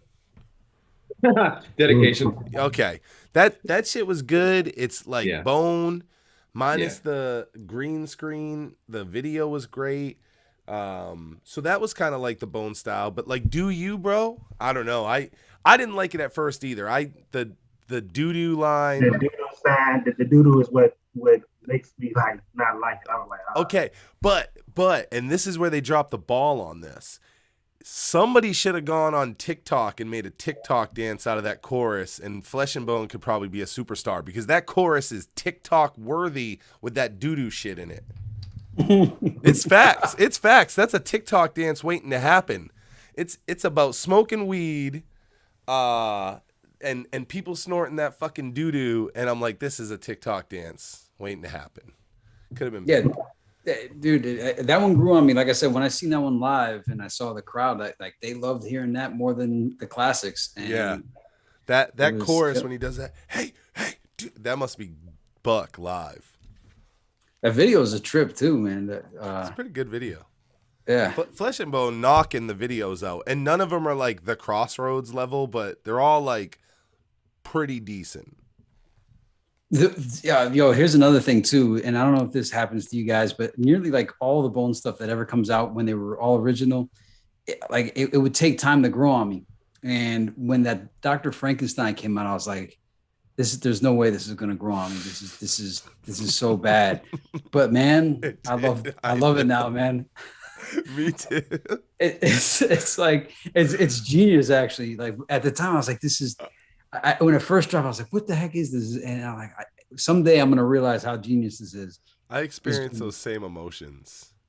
I think that's why Flesh is your favorite guy right now, is because he's doing that originality that we used to get from Bone all the time, where they would just cutting edge, do new stuff. And now with all the Bones, it's kind of more of the same, but Flesh, he's doing things that we're not used to. So he's reinvigorating that, oh man, this is different. Kind of feel. And I think he's kind of like he's kind of like setting the stones for I don't even need to be no fucking rapper. Which I don't think that that's what he's trying to do, but it's like you're seeing so many layers of the guy right now in his interviews and this comedy and the thing with fucking Andy Dick. And like, what the fuck was the thing with Andy Dick, bro? Like this guy, you know, so it's like he's really good. And I don't know if you guys saw Busy Bone talk about that movie, the What Now shit. Is that what it was called? What Now? Yeah, What Now? So when he talks about the Bone scene and, you know, Crazy and Lazy being the cops, but he says that when Flesh is the tow guy, and at the end when he's walking away and he goes, and I'm going to tow everybody, he's like, that was just improv. That wasn't even in the script. All the Crazy and Lazy shit was, but Flesh's part, that little piece was improv. And I'm like, that's incredible that he thought of that. Like, this guy is a born entertainer, like, visually. You know what I mean? And if the comedy shit that he did doesn't tell you, like, I don't know, man. Who in the group is as funny as Flesh and Bone? I mean, Busy is funny in a different kind of way, but Flesh right now, Like Flesh is owning psychopath funny. Lazy is funny when he gets drunk. Yeah. But it's a different kind of funny. Like Lazy funny is like hanging out with your homie funny. Like, you know, like you got a friend that's funny. Like Lazy feels familiar, like it's just like organic funny. Yeah. Whereas like Flesh and Bone, I think could pick up a fucking script and be in a movie and actually be really funny because, you know, his demeanor is, I mean, what do we know about Flesh and Bone? Every interview that we ever did on here and they talk about Flesh, they like, now Flesh is the real deal. That motherfucker will fuck you up. And we watching it with Andy Dick be hilarious. Yeah. And what I also like about Flesh's comedy versus like Lazy's comedy is that it's not self-deprecating, but it's across the boundaries of what is acceptable for like hip hop. So he actually goes into the comedy genre and does things that are just completely like bizarre. And that's what I love. Like the Tio Choco thing, man, that is Twilight Zone. You're in a different dimension. That didn't happen, but it did. And it's beautiful. And the Andy Dick thing took it to it's like, how can Flesh take the Tio Choco to another level? Andy Dick video. Jordan Corey says, before the rap shit grew on me. Me too. The Do You album grew on me. You know what I mean? Like, I think Do You, the album, was better than the Lazy Bone, whatever, Ghetto Cowboy or whatever the fuck that album was called. Like, I thought Do You was a better album. Yeah, the reason why the Do You stands out is that it was not more of the same. Mr. Melodic, Seventh Sign, in the building. Brother Clay's still in the building too. Brother Clay, I saw that you called in and then you backed out. I want to remind everybody, we're shutting this down at 10 o'clock. We're not doing a fucking marathon. If you want to call in, make sure that you hit us up on Zoom, call in, 20 minutes left. Let's talk about some Bone, or you can follow the link that I'm posting in the chat right now. Launch it to Zoom. All right, Terez, what else you got? Oh, Terez is fucking gone. We're on with Terez and he just walked away. Is this live shit and anything can happen? Terez, legendary. What the fucking? That's not how you host, Terez. That is not how you guest host. I had to set something up real quick. I got something else I didn't want to miss out on. So, but I'm back. All right, 20 minutes, Terez. One more topic from you. What do you got? It's kind of two, but this motherfucker always does this shit. Okay. It's still Flesh and Bone. They quick one. So, the track Too Greedy. I've always been wondering, like, it's like how everybody be like, where's the rest of the songs that cut short on Heaven's movies? But for Flesh and Bone, it's the Too Greedy track that I'll be wondering, like, anybody know of this song or heard anything of the song? I've heard the song, but I don't know anything about it really. I don't know any backstory on it. There was all kinds of shit at that time from Flesh and Bone that there, when what was it supposed to be called? Book of Thugs before it got turned into Fifth Dog Let Loose, I think it was supposed to be called Book of Thugs. And if you guys remember, Fifth Dog Let Loose, it changed from Book of Thugs to Fifth Dog Let Loose when he went to jail, I think. And then Fifth Dog Let Loose got delayed a bunch. And I believe it almost didn't come out. But don't quote me on that. But I remember it being delayed and pushed back a lot. And I know at that time that Flesh had a lot of shit that was recorded, because I think that track list changed a few times. So I mean, I just assume it's something that probably, you know, leaked from that era when he recorded all that shit pre jail. But again, I mean, that's me guessing. I don't know shit about it at all. If somebody in the comments does, drop a comment about Too Greedy. Yeah, Book of Thugs, he says. Yeah. I would have loved if it was called that, by the way. Book of Thugs. Fifth Dog Let Loose. But, you know, he didn't have any control or real input on fucking Fifth Dog Let Loose. My second question is, what do you think it would have sounded like? Because I feel like this was a missed opportunity for him not to have a solo on Art of War, just so we can see how him and DJ Unique sound together. Because like we got to see how everybody sound chemistry wise with DJ Unique when it's just them instead of the whole group. So we got to see who brings what, you know what I'm saying, to a song. And so I always wanted to hear Flesh and DJ Unique solo back on that Art of War. Yeah. Yeah, I think that comes down to the money again, why we didn't get it, right? They're not going to pay him for a whole song on the album, which was fucking stupid because, a Flesh and Bone solo would have fit in great. You know, I guess it makes it uneven because we had 2 per disc, but I would have loved that. I thought Flesh and Bone was great on that album. And even in the songs they cut, I thought, you know, he was great. And that's why I always assumed that it was all about the fucking money and paying Flesh the way his contract was set up with Def Jam. And I think that's why he got cut so much. But no, you're absolutely right. They missed a great opportunity to, you know, showcase Flesh. It's always been weird with the Ruthless situation too, how Flesh was not in it, but yet, I mean, his face is massive on Creeping on a Come Up, right? It's like, obviously the intention was there. He's on East 1999 Eternal, and he was in the East 1999 video. I think he's in all the videos, right?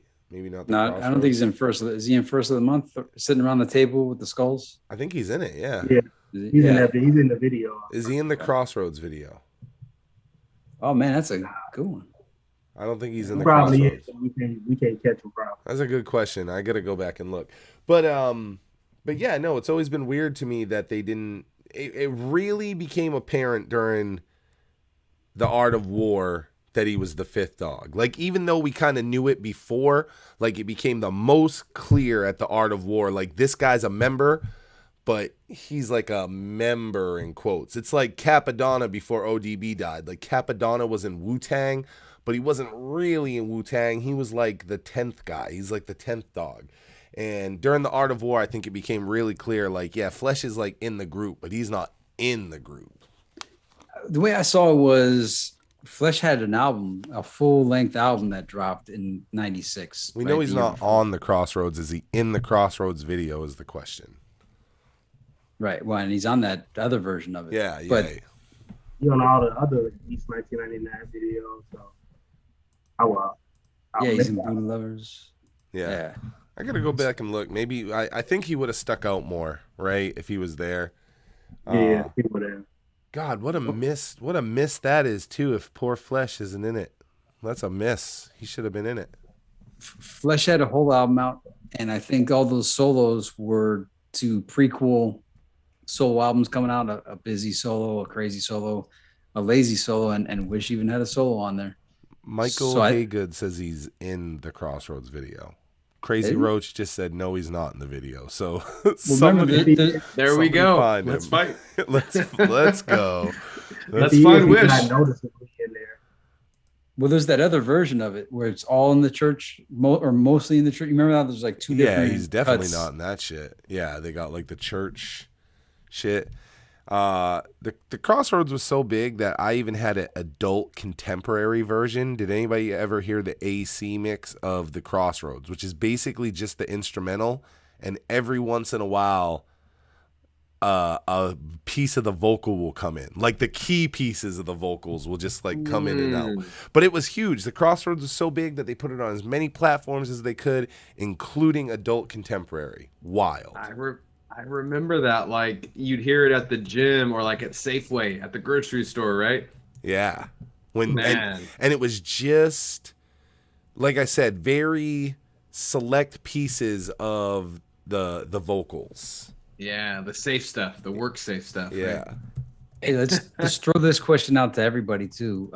If anybody knows the name of the actor that played the Angel of Death in the Crossroads and World So Cruel music video, we would really like that. No one I've fucking asked ever knows the answer. Right down to Donald fucking Cunningham. No one knows.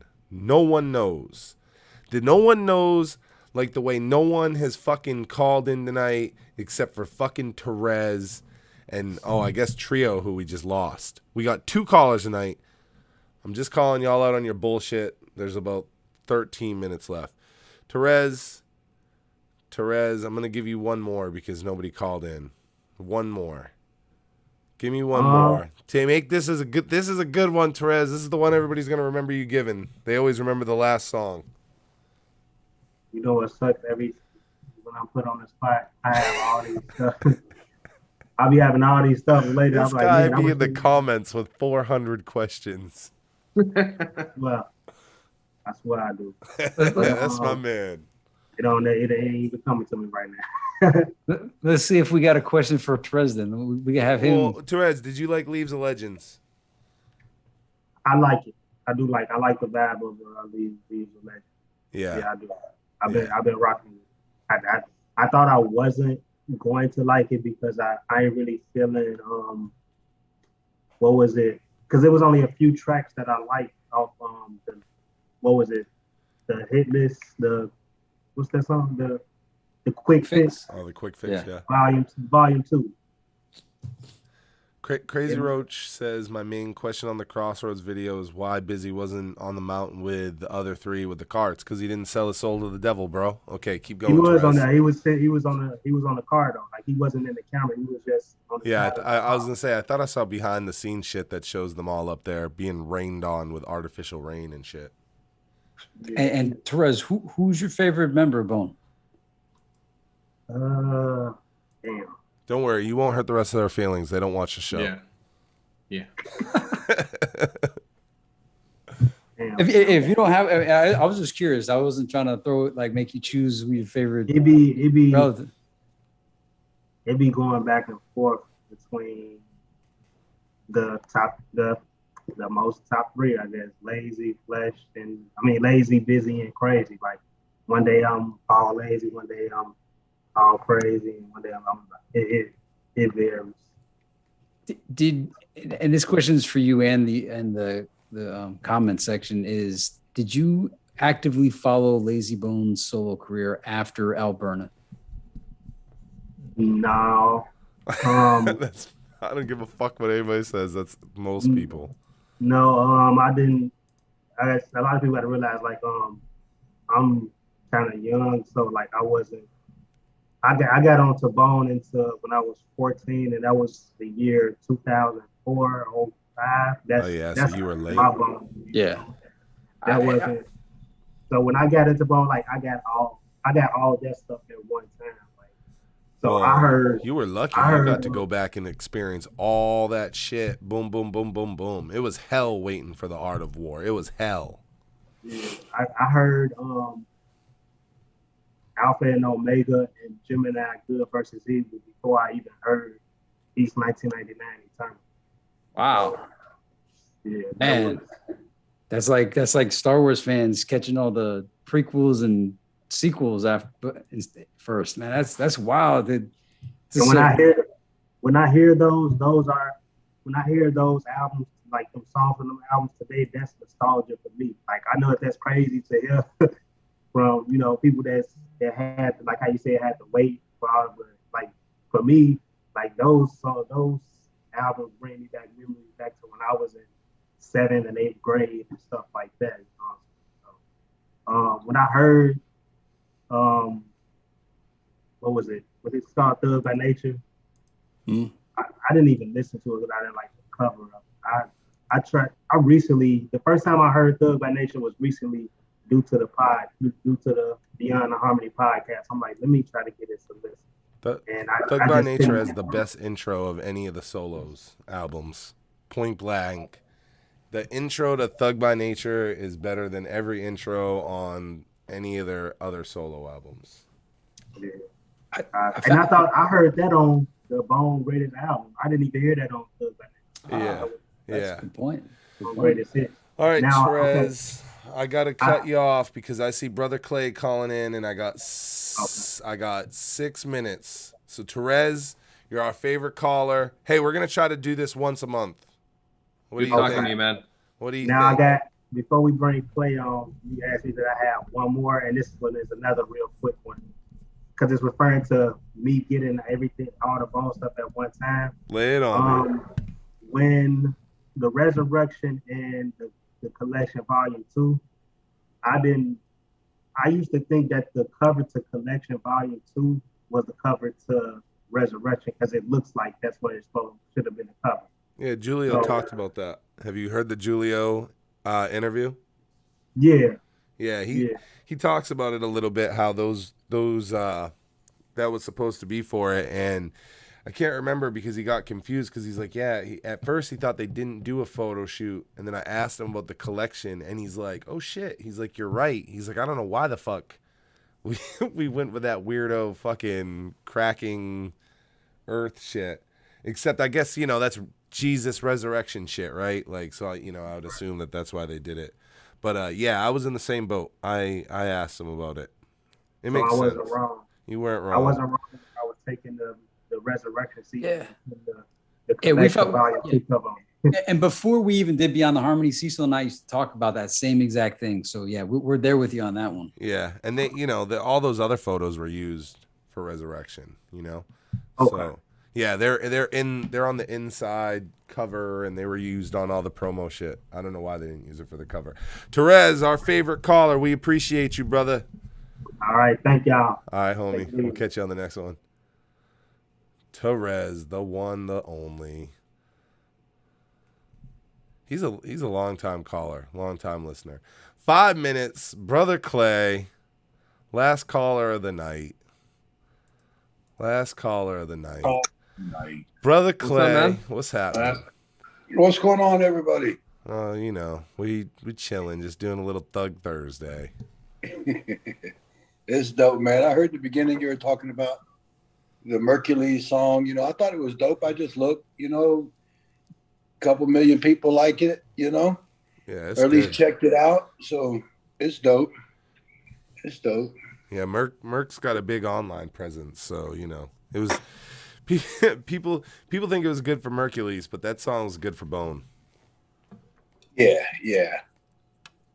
Hey, you think Bone is as like they're oldies now, in a sense. You have the young generation that chases the music. For me, if I was going to invest in Bone again, it would have to be a different type of marketing, for sure, based on their age and everything, and just where they are. Well, the problem is that the hardcore Bone fans want a Bone album that sounds like Lord and sounds like Homicide, and the problem with that is the only fucking people that will buy it are Bone fans, because that sound is DOA right now. Like, that's not a popular sound, even though it's the one that we all love. So it's very torn because you can't get Bone fans behind new waves, and you can't get new fans behind old ass Bone songs. So they're just kind of in I think they're in a weird place. Busy Bone recently said something about them holding. He wants them to hold out for 200 or 300 million, which is psychotic numbers for me, in my opinion. That's a insanity number to hold out for Bone Thugs and Harmony to do an album with a fucking label. And if we're holding out for 300 million for Bone Thugs and Harmony, we're probably never getting a new Bone album, in my opinion. I agree. I was going through all the documentary footage, and I started to release some of it on Instagram, and building up to this movie deal. But you hear Busy talk, and the vision is there. The willingness is there. The credentials of the team, the capability of the team is there. And you know, you can see in one of the clips he's talking with me, and we're at Easy's gravesite. He's like, yeah, you know, my sons are next. I'm like, yeah, you know, Lil Busy's the shit. Oh yeah. And then the I next love thing you know, Bloodline. he's like, okay, now you can do Lil Busy. It's gonna be $2 million. I was like, it's gonna be what? Yeah, it's Well, then tough. there that goes And out the window. and You know? and I'll just say that Which is, it I doesn't don't mean know, that I don't think they deserve it. I think for Bone and what they did for hip hop and what, you know, a song like The Crossroads means and their evolution in style, these guys deserve everything that Busy Bone says they deserve. So it has nothing to do with True. what they deserve versus what's realistic. It's like when Denzel said, it's not what you know, it's what you can prove. And it's not about what they deserve, it's about what you're worth in the market. And the unfortunate thing is, I don't think the market will see Bone as a $200 million fucking project. right? You know, but what the smart thing, instead of, if it were me, instead of saying, you know, give me 200 million now, give me 100 grand. Let me make a full production movie, and I'll ride the wave off of that. You know, you rebrand yourself out there, like the. You know, John and I were talking about the Sons of St. Clair the other day. Straight Out of Cleveland is years past due. You know, and once people talk about it, you know, the whole world sees it. You know, like we were talking about earlier about a Wish album, it kind of gets to where, you know, you lose interest if you're not getting it. You know, you accept that it ain't fucking happening.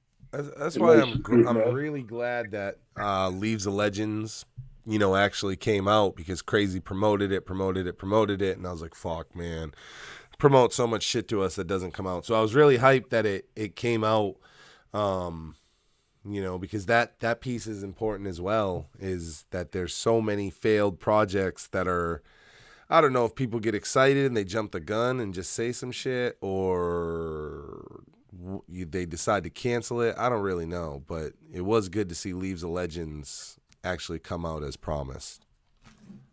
Yeah, You know, all of us have. Leaves of Legends was dope. That's a great team behind that. The marketing is there. There's a product to sell behind it. So it's a smooth plan, and it's working for what they're trying to do, which is, you know, create income, right? Yeah. Based on what you. I mean, that's, if you can get this stuff to pay for itself, then it's lovely and it's motivating, and you want to keep going. You know. Did you see the That's new... it right there.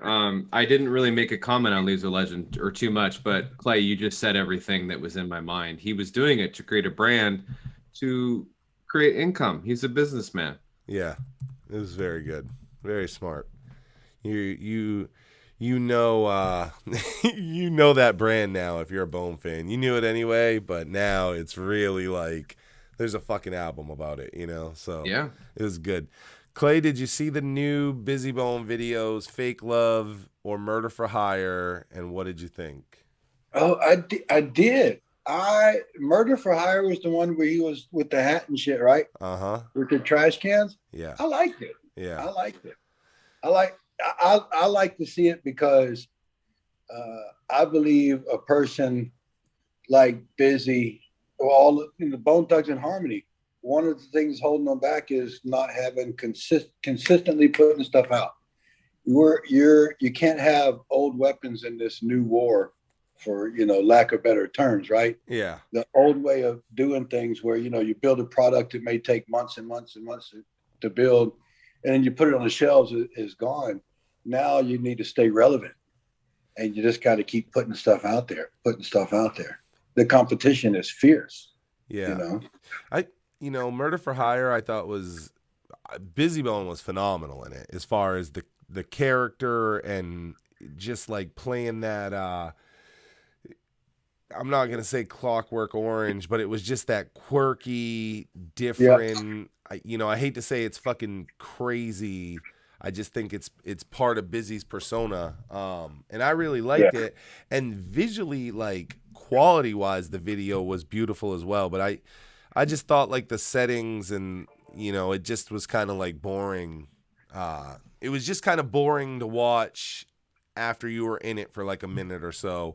But Busy Bone was great in it. I thought whatever character he was playing was fucking great. Yeah, it need the storyline of the video needed to evolve and go somewhere. The premise was excellent, and then it just kind of just stayed flat. Yeah.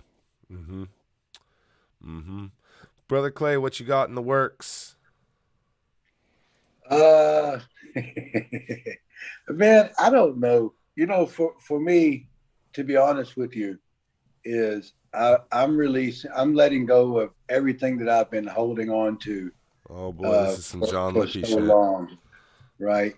And I'm just this stuff is putting out there, and as I do it, you know, and I'm thinking about my relationship with Busy and what that experience was. It was absolutely fucking fascinating, fantastic experience, and at the same time life-changing. But you know, he's got that song, man, like when it's over, it's over. I have to be honest, we're live, right? So fuck it. We're live. Check it out. Like you said, you can't take it back here. You don't watch it anyway. You can't hit me. Yeah, I don't think anybody from Bone watches it, but all the affiliates, I'm pretty sure, watch it. So, but I mean, that's okay because it's just being honest, right? And I can say things that I see that I recognize in other people from my experience and what I've done with my life. You can say whatever you want. I love the smoke. Bone's problem is Bone. Yeah, we all know that, though. I think right? even they know. You know, we have a ceiling, a personal ceiling in our lives that, you know, we or, you know, a certain place in the puzzle where we think we have to stay, you know, and that's staying in one brand in one certain way is dying. It's the opposite of living. You know, the definition of life is to grow and change and thrive. And, you know, and if you're done with it, you're done with it. You know, I think these guys should be, like you guys said earlier, in movies. Flesh, a fucking amazing character, man. He was here in South Carolina. I had the chance to meet him backstage, man. Amazing character. Like everybody said here. First time I met him, I was like, okay, there's a real motherfucker. You know? Yeah. You know? I'm gonna say everything I saw with that. You know, it's a trick. You know, these guys are talented. And I think we as fans and supporters of the group and the individuals as people, we want to see them thrive, man. You know, and when I get on here, I just kind of like, I'm looking at all that I put into it, you know, and they just fuck themselves, man. Here's why I'm pissed off at them. Because we were on a roll and we had something going. And here's what happened, man. We were going to shoot All I Ever Know in Houston. And I had planned with August how we were going to do meet and greets. We were going to buy a shotgun, have it custom painted and have Busy sign it and raffle it off. You know, like we're going to make our money back from this. We put in a pot of $15,000 budget for All I Ever Know, right? And then the hurricane and the floods hit Houston. At the time, Busy was in Minneapolis doing a show. And I was like, well, we'll just postpone it. And they're like, no, we already shot it. I was like, what? No, we already shot it. So they took and shot All I Ever Know in a studio, just him voicing over it with D-Hawk and Excel. Did not pay Excel for showing up. Did not pay the cameraman. And $15,000 went towards a motorcycle for August, and no one got paid, and the video got. And so that's why, gentlemen, ladies and gentlemen, I quit fucking with Bone Thugs and Harmony, man. Sorry. And it was a shame too, man, because the money was there, you know, to keep going on what we were doing. And for me, I didn't mind spending the money because I knew what we were doing.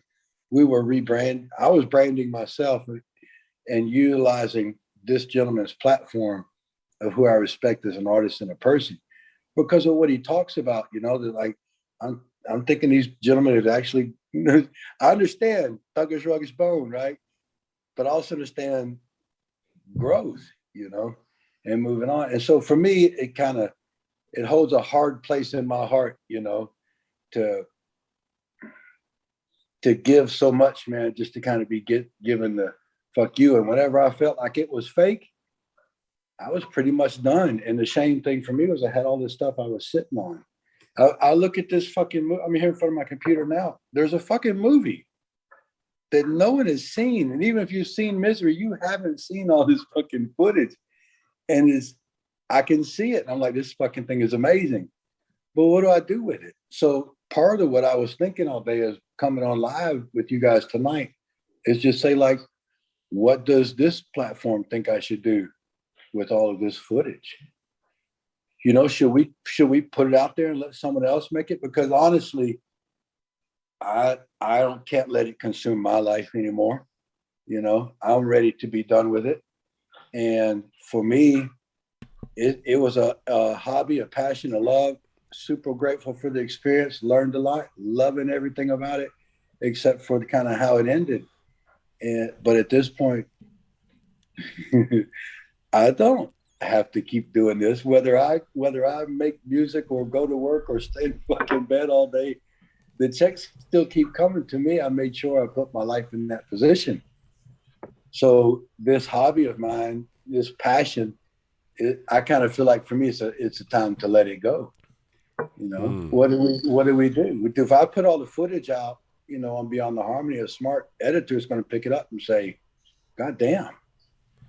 You know, I don't know. I know a pretty smart editor named Cecil West. We should talk offline. We'll see what happens. I have edited a few Busy Bone videos in my time. So maybe we can work something out. Clay, we're going to run out of time, so I got two quick questions. Maybe you won't be able to answer them quickly, and we'll have to continue, but I'm going to put them both out there anyway. John's got a bedtime. I told him we'd be off by 10. We fucked him up. 10:15. I waited till 10:15. Okay. I waited till 10 to come on anyway, just to keep John up, man. What did Misery live up to your expectations?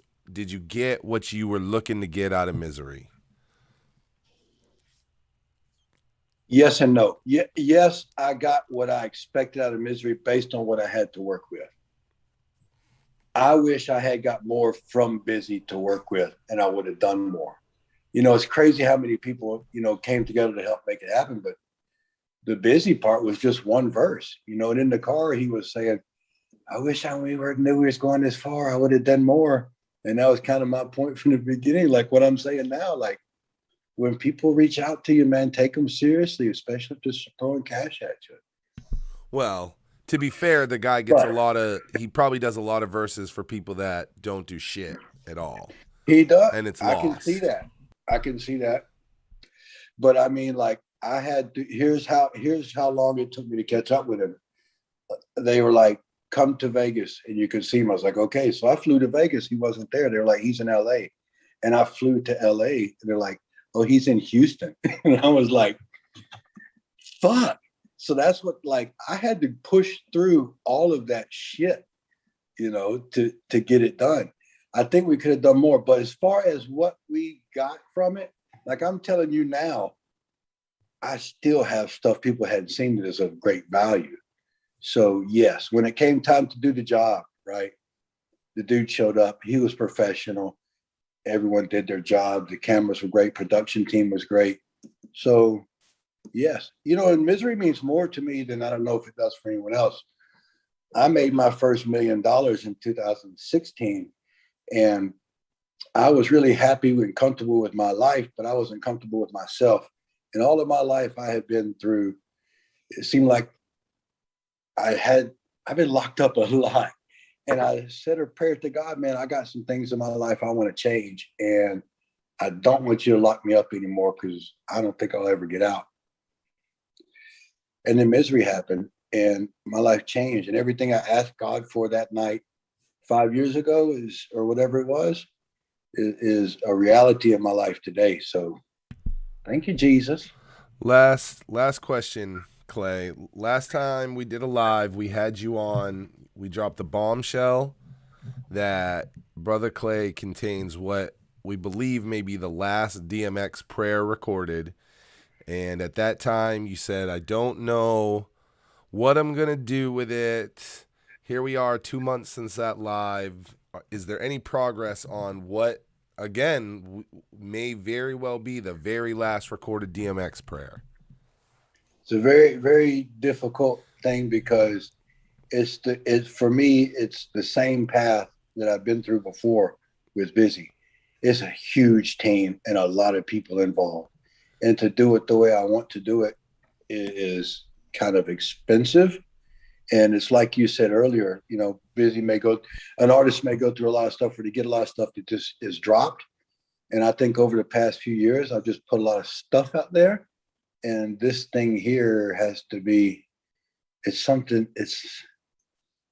has to be done right. And I can't afford to do it right now, you know? Is there, I can appreciate that you're more concerned with doing it right than profiting on it, because there's probably not going to be a more profitable time to put out a song with DMX than right now inside of this window of his death. And you and I had talked about this briefly offline, and I said, you know, be careful what you do, Clay, because there's a lot of energy around these prayers with DMX. Even during his life, they I think were handled and appreciated by the fans differently because of what they represented. And, you know, I said, hey, if this truly is his last one, and even if it isn't the very last one, maybe he did one days before, who the fuck knows, but it's one of his last ones for sure. The energy around releasing that, because you got to remember that he's got one at the end of all of his albums. The new one, Exodus, is going to have one as well. It means a lot to put one out there because it becomes prayer number what the fuck ever. It impacts the DMX story, or you know, it impacts a quadrilogy or whatever the fuck. So you got to be careful with it. So I appreciate that you have a big vision and it's not time. I would rather hear it. I don't think it matters. Yes, right now is a great time to do it, but at the same time, like, it's a great time to do it. Yeah, there's all that attention, and then it's gone. Like we talked about earlier, what Crazy's doing with Leaves a Legend and having a product to attach to it on the end. So what we've talked about with management is, it came up in the funeral as well. We talked about the Ministries of X, where we take his music and put it into pamphlet guidelines of what a person of different understanding, layman terms, could learn from what the man was saying. And so to do that requires a team. You're talking about building a whole product. And then for myself, it's like, well, you know, how do I build a product around him? Why don't I build a product around myself and use that? So how it's leveraged and what it is timeless, I think, you know. And, you know, sometimes these things, like, you know, Cecil, you got songs with Busy you haven't let go. Sometimes these things mean more to you and your spirit than anything else, you know? Yeah, I got a big one. I got, and we'll leave it on this, Brother Clay, because Brother Clay knows it. I got a song. It's a member of Bone. It's a member of the Cottonmouth Kings. It's a member of Strange Music. And it's a member of Twisted, all on the same song. And I just haven't put it out yet. So there you go. Ladies and gentlemen, Beyond the Harmony alumni, Brother Clay. We appreciate you calling in, Clay. Yep. Thank you, guys. I'm going to get off of here. Blessings to everybody. Y'all have a good night, man. Keep going. Thanks, Clay. Yep. Peace out. Peace. All right. Always appreciate Clay. All right, John. It wasn't 10 o'clock, but we're pretty fucking close. Pretty good. And we kind of started late. So we started like 10 minutes late. I don't know if you know. Hey, man, it was good. I can't believe we did this for 9 hours. I'm packing it in right now. Dude, hey, I thought we ran 16 minutes over. I did pretty good keeping it on. Yeah, no, I'm glad we would have got the callers at the beginning. It would have been different. You motherfuckers all waited to the last 30 minutes. Brother Clay calls in. You know, we gotta make exceptions to the rules. Of course, hey, of course. Brother Clay's like the fourth dog over here. Okay, like you know. Hey, it was a lot of fun. We're gonna try to do this once a month. If we can get, you know, donations up and shit, we can, you know, we could figure out how to do this more than once a month. You know, we just got to make it kind of work for the time, because there's a lot of time and effort that goes into the lives. And we want to continue to do Beyond the Harmony to our fullest extent. There's a lot of big things lined up for season 4. When's season 4 going to happen, Cecil West? We don't fucking know. I'm on the off season right now, but we are working on it in the background. You know, you guys know how I am. Soon these guys will get a message that says, it's time. And it will be on. What about all this extra like material we were promising to drop in the off season? No, I get it. I'm a piece of shit. Like, I get it. I'm fucking, listen, y'all, I'm not sleeping much. All right. I'm not sleeping much, and I'm still I'm going to make Beyond the Harmony work. I got a great video I got to sit down and work on. So, but we're going to try to make lives work anyway, at least once a month. Therese, you're the fucking man. Therese wants to know the Cash App. Matt Weaver will drop the Cash App in the comments. Yeah, I had a lot of fun. We'll make sure we try to do this once a month. The slot is going to be 8 p.m. to 10 p.m. It's going to be a more refined show. We'll see what happens on season finales. Never 9 hours again. Can we get a timer into the bottom right, like some kind of timer? We gotta pay for it. I'll talk to you offline. It's a real. I'll gladly pay for the timer, bro. It's like $100 timer. Oh damn! Yeah, it's a whole subscription thing. It's a real bitch. Time is money. Streamlabs. Time is money. Time is money. Speaking of time, it's the time. It's the end of the night. My name is Cecil West, aka Mr. Thursday Night, rocking with the one and only Jonathan Lippy, aka Johnny Boy. And our third amigo always. I am Matthew Weaver, and if you don't buy Leaves of Legend, you can't come to the next live. And this is Thug Thursday Live, Beyond the Harmony. We love y'all so much. We'll catch you on the next one. We are out. Phoenix rising. Bring us home.